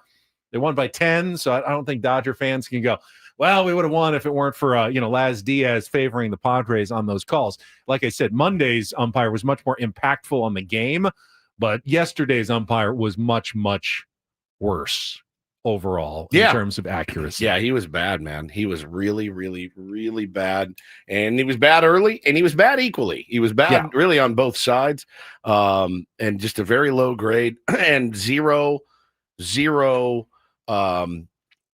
What's the word I'm looking for? Not contrition. There's no accountability. What about the replay though? Tatis in the first inning. I thought he got him. It was really, really close. I certainly could have, but I mean, we had a play at the exact same play when the Padres were in San Francisco, and it couldn't have been more obvious that the guy was out on replay. Remember? Diving back to the bag, and his foot was above the bag. His other foot wasn't close to the bag. The tag was on. And they said call stands wasn't enough to overturn. If that's not enough to overturn, then clearly there wasn't enough to overturn the Tatis safe call at second base. Where's the consistency from the replay officials in New Jersey who are looking at these things? Call it one way or the other. If you want to call it tight, if you want to call some latitude, but Why one game you have all the evidence in the world and you go, it's not enough. And the next game you go, yeah, I think maybe there's a millimeter there between the base before he touches it in the tag. So yeah, we're overturning this call. I don't understand what their rationale or their reasoning is for what they overturn and what they allow to stand. Nobody does. And how much evidence they need. No one has any idea, much less the people that are actually making the calls. There's no rhyme or reason to it. Last night, I was pretty pissed when he got picked off with the first inning. I'm like, there is no benefit to dancing off first base. You're scoring on a single, no matter where it's hit. It doesn't matter. But he was dancing off first when he scored from first base on the Arraez double. That extra inch might have gotten him home. He's going to score on a single. It's Fernando Tatis Jr. Not every time. Every time. But only because he's a good base runner. He's a good base runner that got picked off in the first inning. Right. It's terrible. We'll come back. We got more Dave Roberts' thoughts on Kike Hernandez gate. I'm telling you right now, there's going to be more Travelocity talk. I'm telling you right now. Coming up next on the Fan.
Paul and I continuing to explain to Grandpa over here how travel aggregating sites work.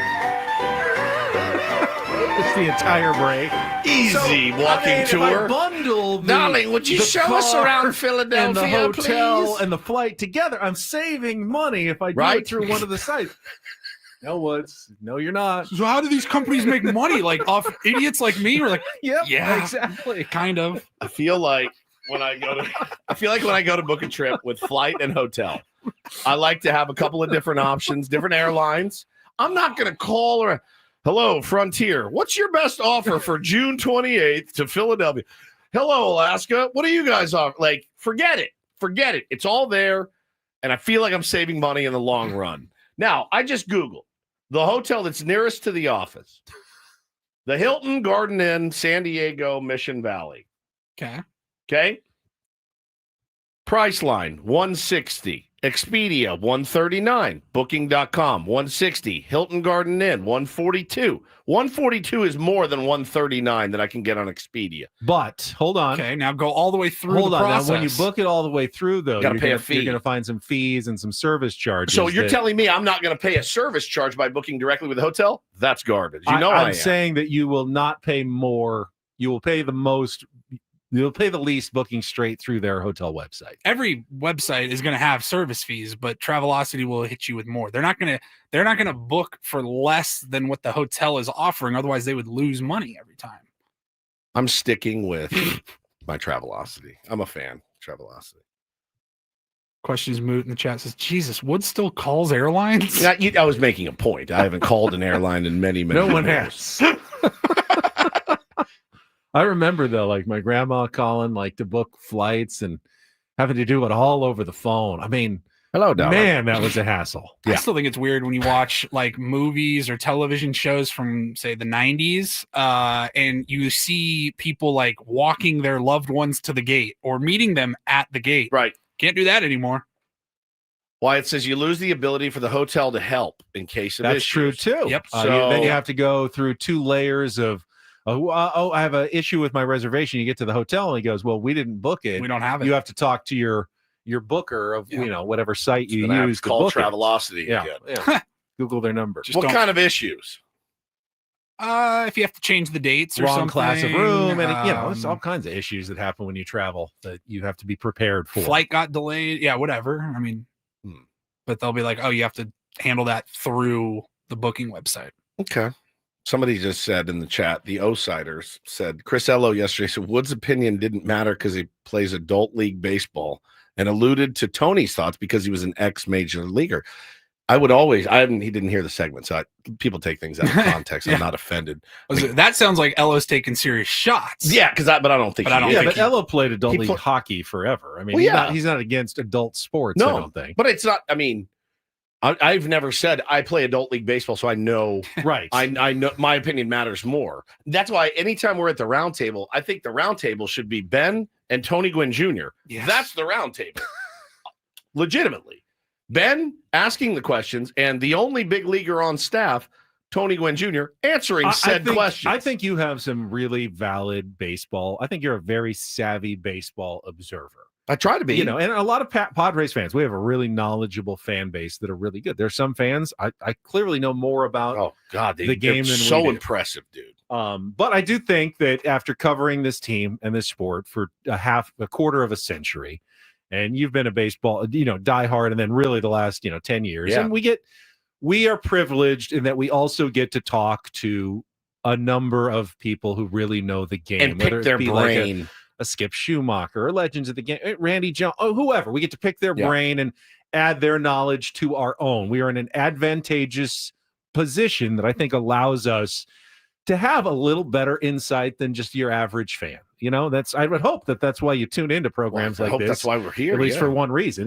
We're trying to give you. Are we always going to be right? Of course not. Neither are they. Right. Neither is Mike Schilt. Bro, neither are the experts a lot of the time. Of course. I mean, the literal experts. And, there is credence when Adam Jones says, you didn't play. You don't know what it smells like in a game 7 or whatever. He's absolutely right. And that's an experience I'll never I know people have. don't like hearing that all the time, but it's true. It's true. But the thing is like it doesn't bother me when I hear that.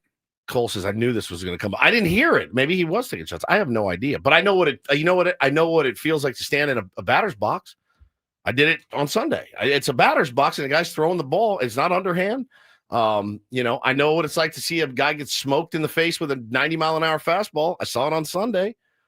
So there's I'm at least around the game, still playing and trying. And it's important to distinguish that you've never come onto the air and never be once. Like, look, trust me, I know what I'm talking about. I play adult league on Sundays. Never ever. But like again, I saw a guy a couple weeks ago that threw 4 different pitches. Like that was pretty challenging and stuff like that. So I think there's some credence there I think you play gives you more empathy for how difficult way the game more it probably is. too much probably more than I should. I have a lot of empathy for professional golfers 100% because I know how hard the darn game is. I'm going to be watching the U.S. Open this week, honestly, just for exactly how hard it is. But the thing is, I think every Tom, Dick, and Harry that has ever grabbed his golf clubs and went out to a course, I think everybody should have empathy for that sport, right? But baseball, we look at some games and we watch it and we go, bro, how do you miss that hanger? That was right there. 99% of the population misses that hanger, right? Like it happens. It's such a hard sport, dude. It's such a hard sport. And it really, and sometimes I talk, even being at fantasy camp, and anybody that's ever been to fantasy camp knows after 2 days, and we're talking about guys maybe in their 30s too, after 2 days in cleats running around, you're like, oh my God, I can't move my body at all. Then you get on a plane, you fly for 6 hours. I really am empathetic to what these guys go through, man. I think it's you have to experience it, a little bit.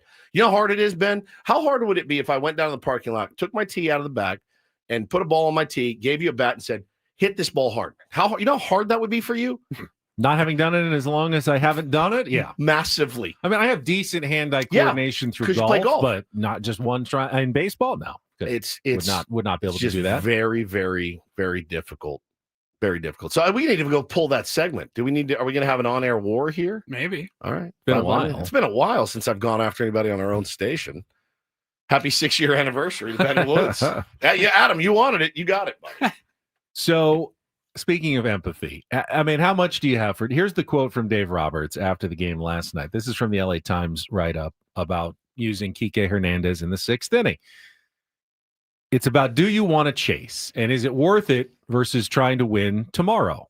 I think those are part of the math. The goal was to come here to win a series. We've got a really good chance to do that tomorrow, as he said last night. I mean, how much validity do you give to that explanation and that reasoning by Dave Roberts? You can't deny it. You can't deny that it occasionally you have to punt a game. It's how you punt your games, I think, that matter. And this story points out that it's been a long time since we've seen a position player this early in a game. 2 years ago, the Cleveland Guardians had David Fry pitch 4 innings at the end of a rout against the Minnesota Twins. That was the first time it had happened since 1988. So this is only the second time a position player has gone more than 2 innings in, 30 some odd years. It's been a long time since we've seen a game like this. And the writer of this story, who is Jack Harris, covering the team, his last line, he says, given how Tuesday went, they better hope they've got a chance to win the series, because if not, their 10-run loss will be an embarrassment without much of a reward. Yeah, I mean, and again, it's one series. They're a good team. They're going to be there. They're getting a lot of reinforcements back.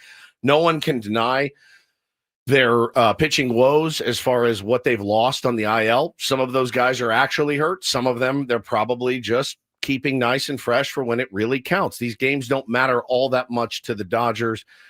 We can all admit that. Okay. And it doesn't, what it bothers me is like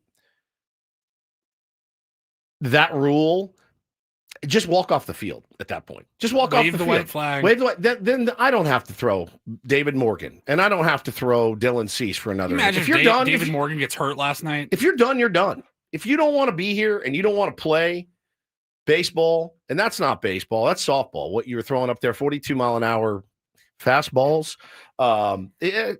there's no need for it. Just walk off. That's what he's doing the bits. So walk why off don't they the have field. a white flag? Just say, hey, walk off the field. Surrender. Man. We surrender. Because they probably the Dodgers Well, would probably employ it 50 times. You have paying customers who bought tickets to go to a 9-inning baseball game. You still have paying customers that had to go watch Kike Hernandez throw for 3 innings last night. Those guys paid, and it was. I'm not going to get on a pulpit.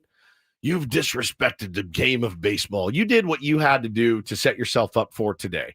Anybody that's ever managed a team in a tournament, you know exactly. Yeah. I have been Matt Sauer for a tournament team. I've been him, and it's not fun. Dave Roberts, he just a little bit talking about it all yesterday. Dave, I know there's not necessarily many positives you can take from this one, but can one at least be that you were able to stay away from the high leverage arms in the bullpen to kind of prepare you guys for whatever match, which tomorrow will be? Yeah, that was kind of the thought once we got behind early. You just got to look at where our pen is at. Pause. And they were down again 5. They're down 5 runs.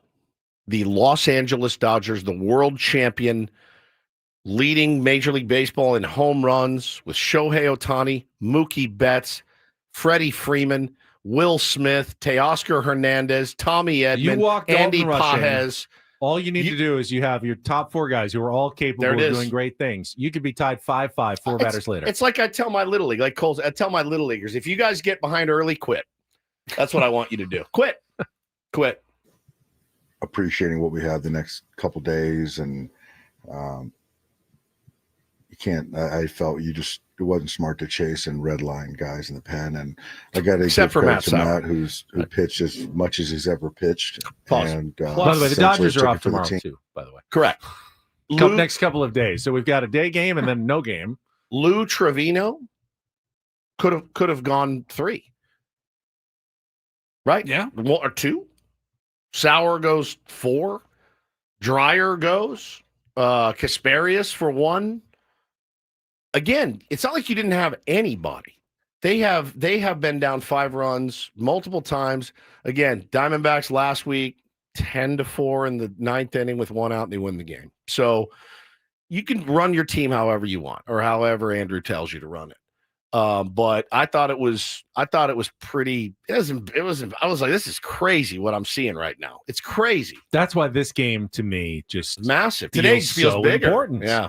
Padres. Like, you're pissed off if you're Major League Baseball. You're upset with how that went. Like, nobody was enjoying that in the 7th, 8th innings when we're like, we gotta watch this guy run out there again. If there were baseball gods, the Dodgers would lose. They clearly don't exist. They don't exist. If that team makes there were, the gods would be angered at what Dave Roberts did. Yeah, they'll win by 8 today. And they would say, you will not benefit. They will wave their wand or hand or whatever baseball gods do and say, the brakes are going to go against you, and you are going to lose this series despite your best laid plans to throw a position player for 2 1/3 innings and, try to game the system.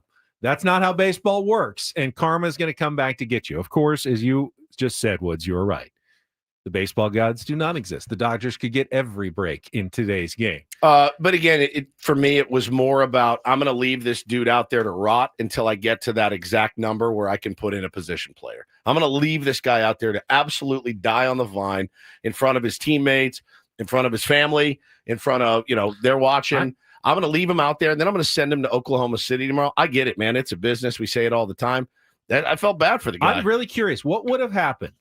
The 111th pitch by Matt Sauer was a meatball to Xander Bogaerts that he ripped for a 2-run single to make it 9-0. Had Xander popped that one up and the inning was over, what do you do? What were you going to do the next inning? 7-0? You can't bring in a position player. Who are you bringing in? Are you sending Matt Sauer back out for pitches 112 through 137? Yep. Are you having to go to Ben Kasparius, who's now your starter? If anybody had activity in the pen or something. What were you going to do, Dave? If Xander kind of bailed you out with that 2-run single, what were you going to do? Of course, even Xander when he does gets a hit, and he doesn't, you did it wrong, man. No, I think it's. I thought it was lame. I just thought it was lame. I thought, here we go again. And I look forward today to the think pieces from Jeff Passan and Ken Rosenthal about, how they do it the right way there, first class org and all that mess that we are fed over and over and over and over throughout the course of a season about that team and how they do their business. Kike Hernandez has how many innings pitched this year already? 4.1. What's his ERA? It's like 2 something. It's like 2. Yeah, 2 something. Pretty effective. Maybe we'll see him again today. Everybody, I love that. I hope so. I hope we see that dude again. There was a point where he's just lobbing him overhand, and then Tyler Wade was up, and he threw one like submarine to him, and Tyler Wade's laughing because it's funny. It's funny. I get it, but I'm also like at that point even more so. I'm like, what are we doing? Why are we here? Why are we here? Just walk off the field, man. This isn't the Savannah Bananas. Yeah. Like, what are we doing right now? I was dying though. The comebacker, and the guy's a friggin' infielder, and he sails it in the center if I'm field. a pitcher, I'm going, it's harder than it looks. Yeah, what's up now, dude? That turn to second, a little harder than it looks, right? Weren't you bitching about the feed you got? Like, hey, man, not so easy, is it, when the shoe's on the other foot, dude?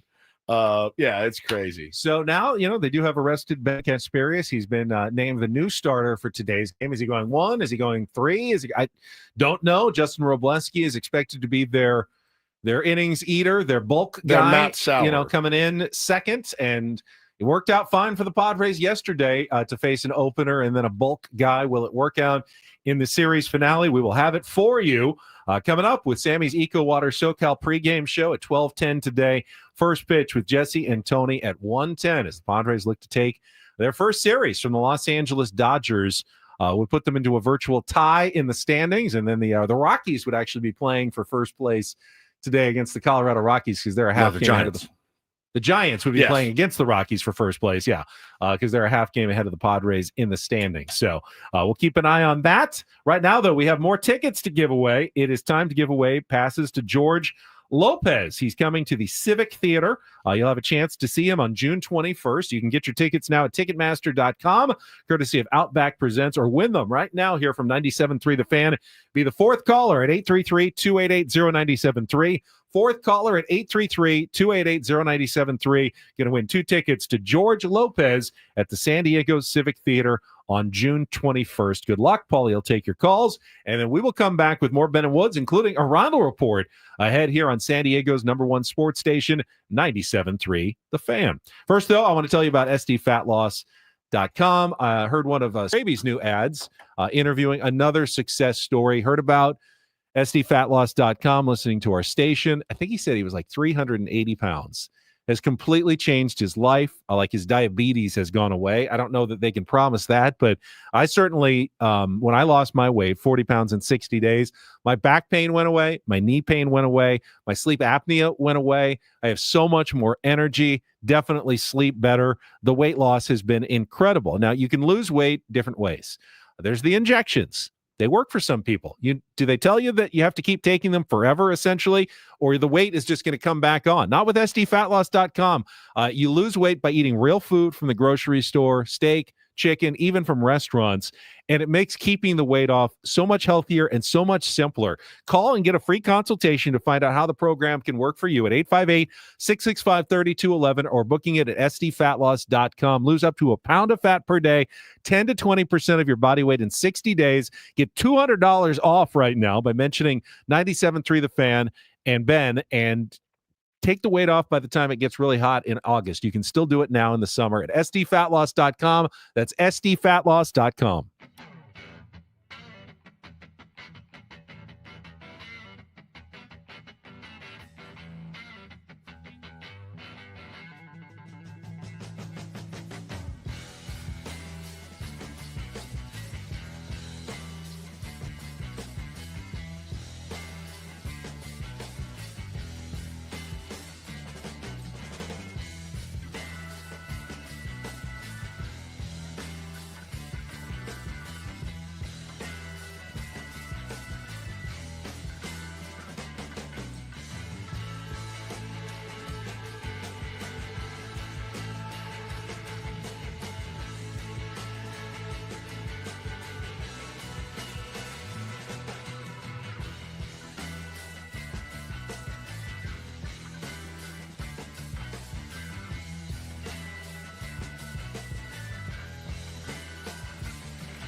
Hey players, things are about to get real here in San Diego.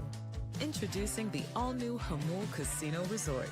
With a 200-room hotel tower, exciting new eats and drinks, plenty of new places to play, and a luxe spa and salon. Hello, rooftop pool and deck. It's where players can play their hearts out and enjoy all the perks that come with it. It gets real this summer at the all-new Jamul Casino Resort, the players' place.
The George Lopez tickets. Congratulations to Arturo.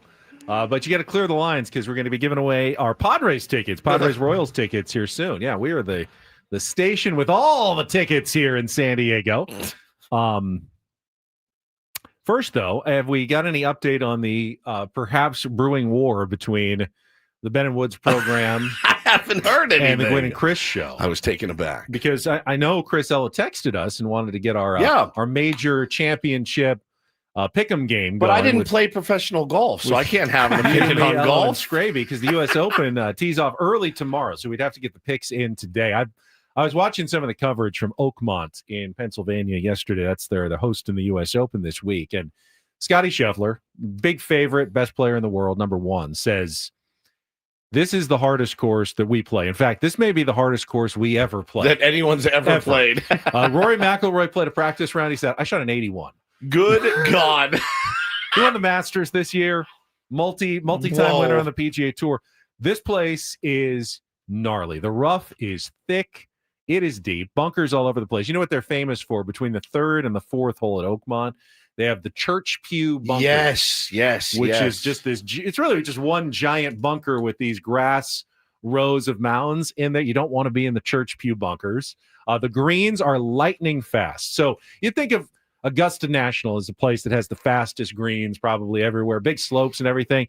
They run on the stimp meter, which is the stimp meter is what they use to measure the speed of greens. And it's really just a ball rolling off like a level, and then just how far it rolls is how fast. You find a flat place on the green, roll the ball, and it rolls 12, then it's 12 on the stimp meter. So the farther it rolls, the faster the greens. Mr. Stimpson actually invented the stimp meter because Oakmont's greens were so fast in 1930 that players had never seen anything like this. At Augusta, they're usually in like the 13 range. They're thinking 14.5 to 15 on the stent meter with a lot of slope. They had a guy standing about, I'd say, 6 feet from a hole. And he took a golf ball and he just, like, think about a chip shot onto the green. Threw it right at the hole, hit the hole, and rolled 20 feet past. Just down. I mean, it was like throwing it on a hockey rink. Yeah, glass surface. It is going to be such a challenge for these guys. And the rough is insane. The greens are tough.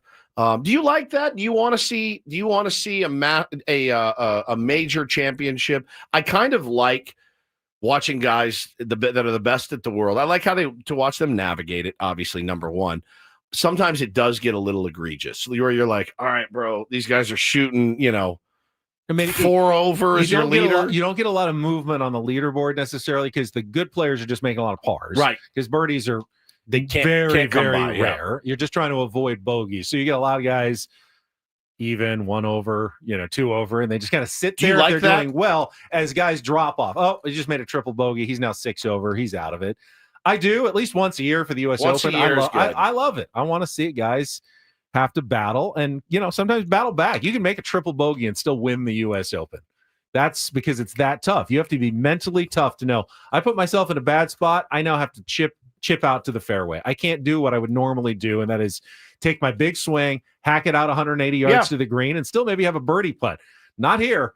You're going to be hitting it maybe 30, 50 yards and get back in the fairway, take your medicine, and hope to make a bogey, on that green later. So it's going to be interesting. Excited for what happens over the next majors, 4 days. It's going to be great. At the U.S. Open. You get the live guys back in there too, so we'll see how they play. It's always good.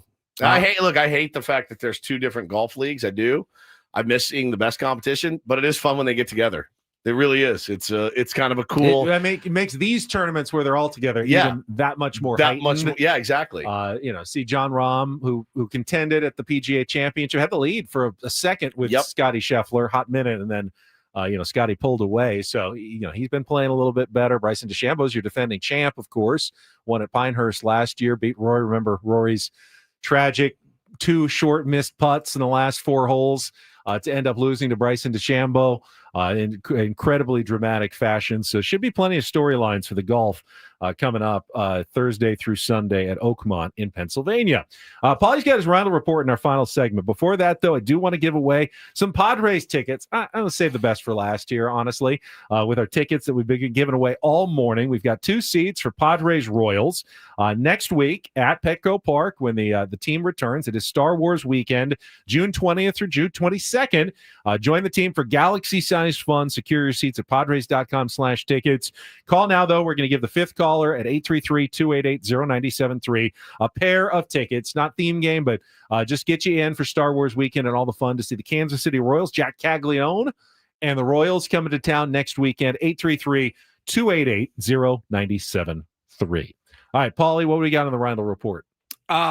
Some big personal news for a huge name in sports that absolutely nobody knew about. Yep, saw this one yesterday. All right, we'll get to that coming up next. Benna Woods, last segment ahead on San Diego's #1 sports station, 97.3 The Fan. Gambling problem? Call 1-800-GAMBLER. GEGE 000-466. For a full list of games and rules, played at 7 Mile Casino. Visit 7milecasino.com. Looking for some plans this weekend? It is not far away. 7 Mile Casino is a great spot. I know we still got some June gloom going, but even in the cloudy weather, the patio there is beautiful. Right there on San Diego Bay. Go have a meal at Sammy's at 7 Mile. Enjoy a lunch. Enjoy their weekend brunch. It is the best in the South County. It was voted #1 Saturdays and Sundays from 9 a.m. to 3 p.m. And then after your meal, stick around to play some great cards. Yeah, buddy. You can play some Texas Hold'em if you've got the time. You got some Pai Gal, you got some Baccarat, of course, my beloved California-style blackjack. You will not be disappointed in a smoke-free environment. No slot machine ringing in your ears the entire time. And obviously the proximity. Day game today, great time to go down. Pre-game, post-game, 7 Mile Casino because it's just 7 minutes from Petco Park.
Hey players, things are about to get real here in San Diego. Introducing the all-new Hamul Casino Resort. With a 200-room hotel tower, exciting new eats and drinks, plenty of new places to play, and a luxe spa and salon. Hello, rooftop pool and deck. It's where players can play their hearts out and enjoy all the perks that come with it. It gets real this summer at the all-new Hamul Casino Resort, the players' place.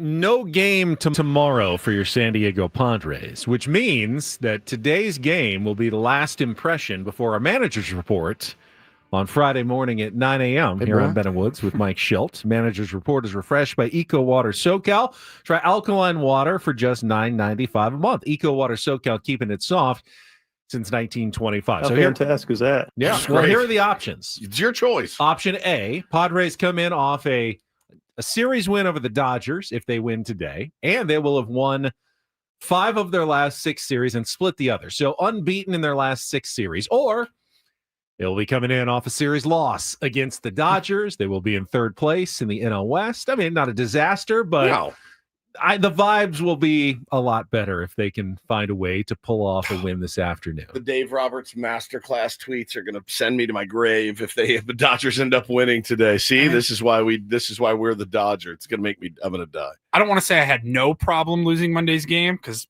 anytime you lose, it sucks. It was a but crappy way that to was lose. A fun game. Yeah, that was an entertaining game. And really, the way we've talked about it in the past recently, the way baseball is set up right now, a little bit different when you're at home. But when it goes to extra innings, it's kind of a coin flip. It is. So it didn't hurt as bad to lose that game. Yesterday was a laugher. Game was over in the 4th inning. Today, let's see what we get. Do you think, before we get to the round report, had the Padres won on Monday, which, changed one little thing they probably could have, very close game. Easily. Would Dave Roberts have managed yesterday differently? Yes. Knowing, all right, we punt today. We've already lost the series. Now we're trying to avoid a sweep. Did winning on Monday allow him of course, to play the way he did last night? Yeah, because last night. Because it wouldn't have changed the pitching usage. I mean, still used all your pitchers, but you just happened to lose that game in the 10th inning. Yeah. Your bullpen's still torched. Shouldn't really change anything other than psychologically. But you don't want to lose the series. No, you start Kasparius yesterday. You may go to Trevino and you may go to Sauer for one. You know, he did have effective innings after all. But you still may lose that game, and then you're in worse shape for today as you're about to get swept maybe by the Padres. Yeah. I don't know if it changes the math, as he said, or not. If I think you it probably win or lose does. Monday's game. I think it probably does. I think both Padres came out and felt like we got to win this game today. We got to get this thing to a rubber match on Wednesday. So I don't know. It shouldn't. If you're truly going by the math of how you're going to try to maximize victories, it should have no difference whether you won Monday or won 3 weeks ago or whatever, or lost, how you managed that game last night. Yeah. But I get the sense that had they lost, he would not have been so cavalier in his waving of the white flag. I don't think the game yesterday. I don't think he would have come out and played a 5-inning baseball game yesterday. I think he would have played a 9-inning baseball game. I agree. With Jack Dreyer and with Michael Kopech perhaps for an opener or whatever. Which means you're not really committed to your bid. Correct. You're simply playing it by ear. Basically, playing it by ear. It's game to game for those guys. But nobody's going to feel bad for them. Certainly not me. All right. Gave away the last pair of tickets, Paulie, to Alex. Oh, Alex, no. Congratulations. What happened? Is this true? Brian Wilson from the Beach Boys. Oh, no. Yeah, we may have to do a shout out to his family in the Rindle report. We'll do a little investigation to make sure that report is true or not after a check of traffic here on 97.3 The Fan. From the 855 Get Ross Traffic Center, protecting San Diego after accidents or injury, here's Kelly Danick. Well, guys, just a couple things wrapping up our morning drive. One of them is a stalled vehicle being moved out of lanes northbound side of the 805 at the University off-ramp. Also, traveling on southbound 15 Bernardo Center off-ramp, we have reports of a stalled vehicle over to the left shoulder. Coastline ride looking pretty good right now, but guys, that's all going to change pretty soon because it is opening day of the San Diego County Fair. So do expect some delays in both directions toward the fairgrounds. I'm Kelly Danick with Ben & Woods, San Diego's #1 sports station, 97.3 The Fan. And get things started here with our today's edition of the Reindl Report. Now tuned into the greatest. Welcome to the Reindl Report with Paul Reindl. Hi, Paul. All right. 2 stories from the world of sports that we haven't gotten to yet. We'll start off in Major League Baseball. And 1 story that you didn't know you needed. Are you laughing, biatch? It's the Reindl Report Hey, Paul, how you doing? Okay, how are you? on 97.3 The Fan. Are you ready to bless the mood? I need some help, please. That was good. Can I get a oh yeah? All right. All right. All right, indeed. Did you get your news confirmed? I did. Confirmed by his family. Brian Wilson. It says, we are heartbreaking to announce that our beloved father, Brian Wilson, has passed away. We're at a loss for words. Please respect our privacy at this time as our family is grieving. We realize we are sharing our grief with the world. Love and mercy from his official account. 82 years old. Man, what an icon, legend, all of those things. Oh, I hated the Beach Boys so much when I was a little kid. When I was a little You kid. hated them? Yeah, I did when I was a little kid. Like 8, 9, 10. I liked hair metal, Ben. So when my dad would play these Beach Boys greatest hits over and over and over on these road trips, I'm 10, 11, 12 years old, and I'm like, this is, Dad, come on, man. This is killing me. Little Deuce Coupe, what are we doing here? And it would make me insane. And then after a while, it grew on me. And then I heard God Only Knows and Pet Sounds, and I went and in my room and I said, this is what I've been looking for. And then I got really into him later, and you find out about his love for the Beatles and their competition and how brilliant he was. And then you find out what a ridiculously hard childhood he had, abusive father stole his money from him, massively, massively abused and broken person. There are a couple of movies on this. And I read a couple of books about him, and a legend is gone from our planet today. And obviously when you write songs like he has, he will live forever, period, the end. It will never die. But man, that's such a bummer. It's like thinking about, when you're a kid, all the when I got into that band, it makes me very sad. I loved him. Had some medical and health issues in the last few years. I did get to see him at the Civic Theater, Yeah. I don't know, 6 or 7 years ago, and he's kind of propped up there on the stage, but Yeah. you still got to see him and listen to just those iconic songs. I obviously not as musically inclined as you were, but growing up here in San Diego, they felt like our band. Right, right. They used to play every single year at Jack Murphy Yep. Stadium, post-game Padres concert. When I was growing up, it was the Sunday afternoon after the game. You'd stick around and the Beach Boys would play like after a Padres game. Was crazy? Was that the time when he was out of the band? I honestly don't know what the makeup the of the Mike band Love was days. for those Beach Boys concerts at Jack Murphy, but I definitely went to 2 or 3 of them over the years. It was just part of the rites of summer as a San Diegan. You go to the game, and then the Beach Boys would play afterwards. God, I loved him. Loved him. So, well, let's do it. And I really hope we can see more unity and more peace when already things are so difficult. So, shout out to his family. Brian Wilson, 82. At the age of 82. Paulie, that's your lead-in. For Shout the out Reindl Report. to his family. Shout out to his family. All right, we will get underway. Just one sports-ish story for you. So everybody had eyes on Aaron Rodgers all off season. Yep. Where was he going to sign? He ended up signing a 1-year deal with the Pittsburgh Steelers, and they've got mini camps going on this week. So first chance to see Aaron Rodgers out on the field with his new team.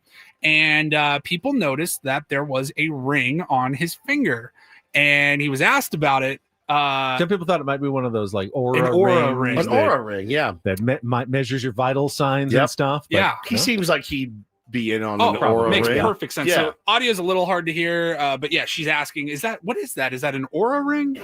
About the ring on your left ring finger. Is that an Aura ring or anything else that wedding ring? Yeah, it's a wedding ring. Congratulations. Thank you. How long? It's been a couple months.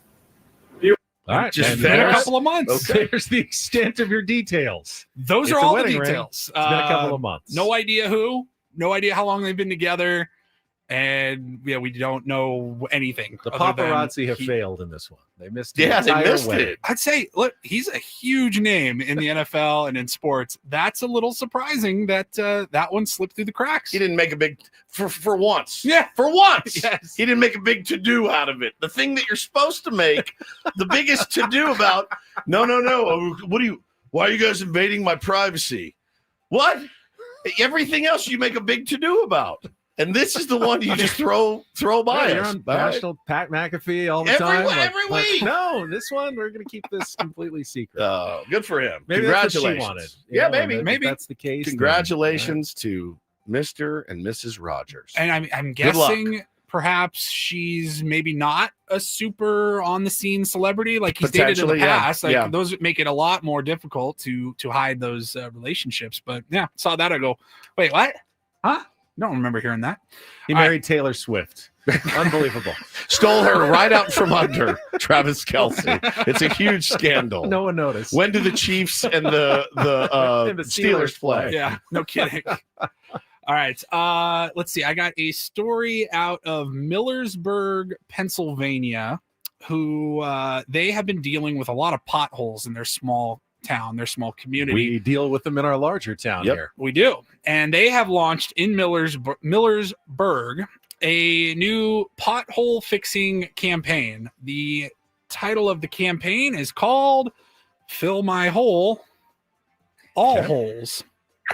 All holes. No waiting. No It's called Fill My Hole, All Holes, No Waiting. All Holes, No Waiting. Yeah.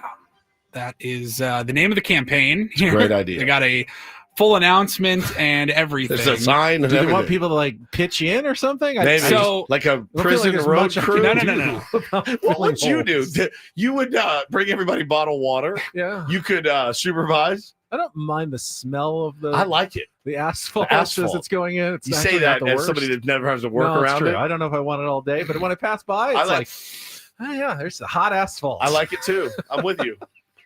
Probably can make some edits there in that last sentence you just made. Anyways, so Fill My Hole program is something that Millersburg, Pennsylvania, I don't know why that's so hard to say, they are doing to make it easier for their residents to report potholes electronically so that they can get taken care of. It says here, all holes, no waiting.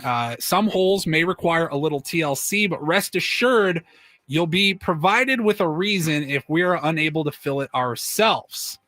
It says here, if you are pleased with the way our crew handled your hole, we want to hear about it. Use the contact us on our website for all questions and compliments.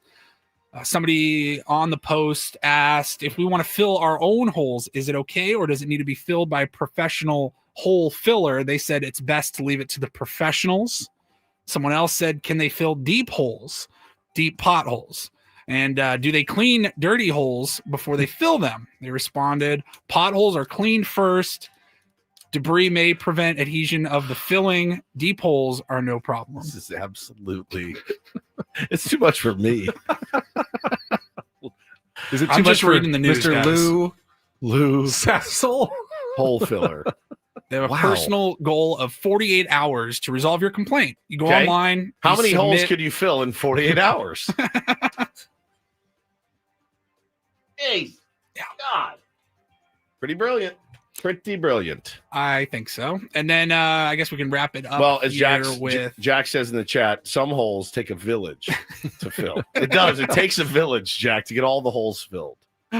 And then finally, Match.com, they put out their Singles in America report. They do it every year. 3 married gentlemen here. Yeah, some stats about how people are dating and meeting others. And right now, a lot of it is how AI is being used in the dating scene. You can use AI to help boost your profile and enhance it a little bit. They'll say, hey, these pictures of you shirtless holding a fish, people don't really care about that. Maybe change your bio a little bit. Hey, buddy, you're with your picture next to the microphone. We get it. You're on the radio. All right, relax. AI can help you all you want. But when push comes to shove, you need to have some game, dude. Yes. You're going to have to represent yourself. You're sitting at a date, punching, what do I say? And then she asks me what I really feel. What am I looking for? So it says de Bergerac here. Right. 1 in 4 singles are using AI in some capacity to help with their dating, up 330% from last year. And that, like I said, it includes what kind of icebreaker to send a message, your profile, etc. But then it says here that 16%, or 1 in 6 people polled on Match.com, said that they have interacted with AI as a romantic companion before. What? Like you can talk to dirty. To an AI. You can talk dirty. Or even just like a checking in and, hey, how's your day? Well, I'm a robot. I have no idea. How's your day? No, they talk right back as if it's your AI less than authentic, I guess. Yeah. If you're talking to an AI. I do wonder, my trainer and I talk about it a lot because he's around a lot of younger people, being a trainer in the gym. He's around a lot of younger people, younger women and younger men. And he does say, he's like, bro, I'm just going to say it. It's different now. Like these dudes aren't able to carry on conversation. We're both the same age. He said they can't carry on conversations, like we could. He said it's very strange. They're more awkward and, but if you use AI, I'm just thinking, he's so witty when he texts and he always says the right thing. And then we get together and he's like, he's a dud. We get a complete loss for words and he's a dud. It doesn't play. You have to be able to carry it over into real life. Yeah, she got to like you for yourself. Yeah.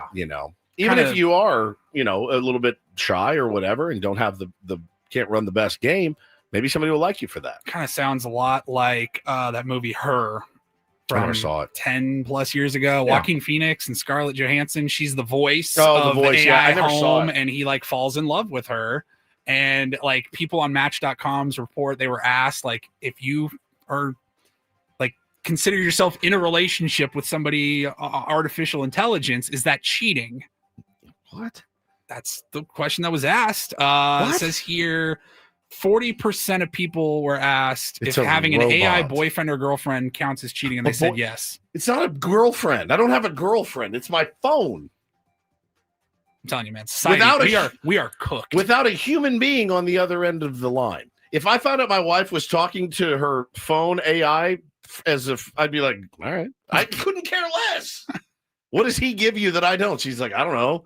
Intelligent responses. He doesn't, ever raise his voice. He never gets mad. All right, great. I wish you two the greatest of luck. How's he in the sack? Yeah, how's he in the sack? Exactly. Where it really counts, Ben. I'm great, Woods. Way better than you. You wish you had game like this. So stupid. I hate it. All right, we're done for our program today. Braden's taking over. He's live at Petco Park, leading into Sammy's pregame show today. Tomorrow, we have not 4 hours, but we got 5 hours. We got a round table, 10 to 11. So plenty to talk about on a non-game day Thursday. Hope it's Looking a win. Forward to it. Yeah, that would be nice. Dramatic, exciting win in which Dave Roberts makes a critical error at some point. We give us a good show tomorrow morning. That's it for us. For executive producer Paulie Reindl and Stephen Woods, I'm Ben Higgins. Tier 1s, have a great rest of your Wednesday from all of us here at San Diego's #1 sports station, 97.3 The Fan. So long, everybody.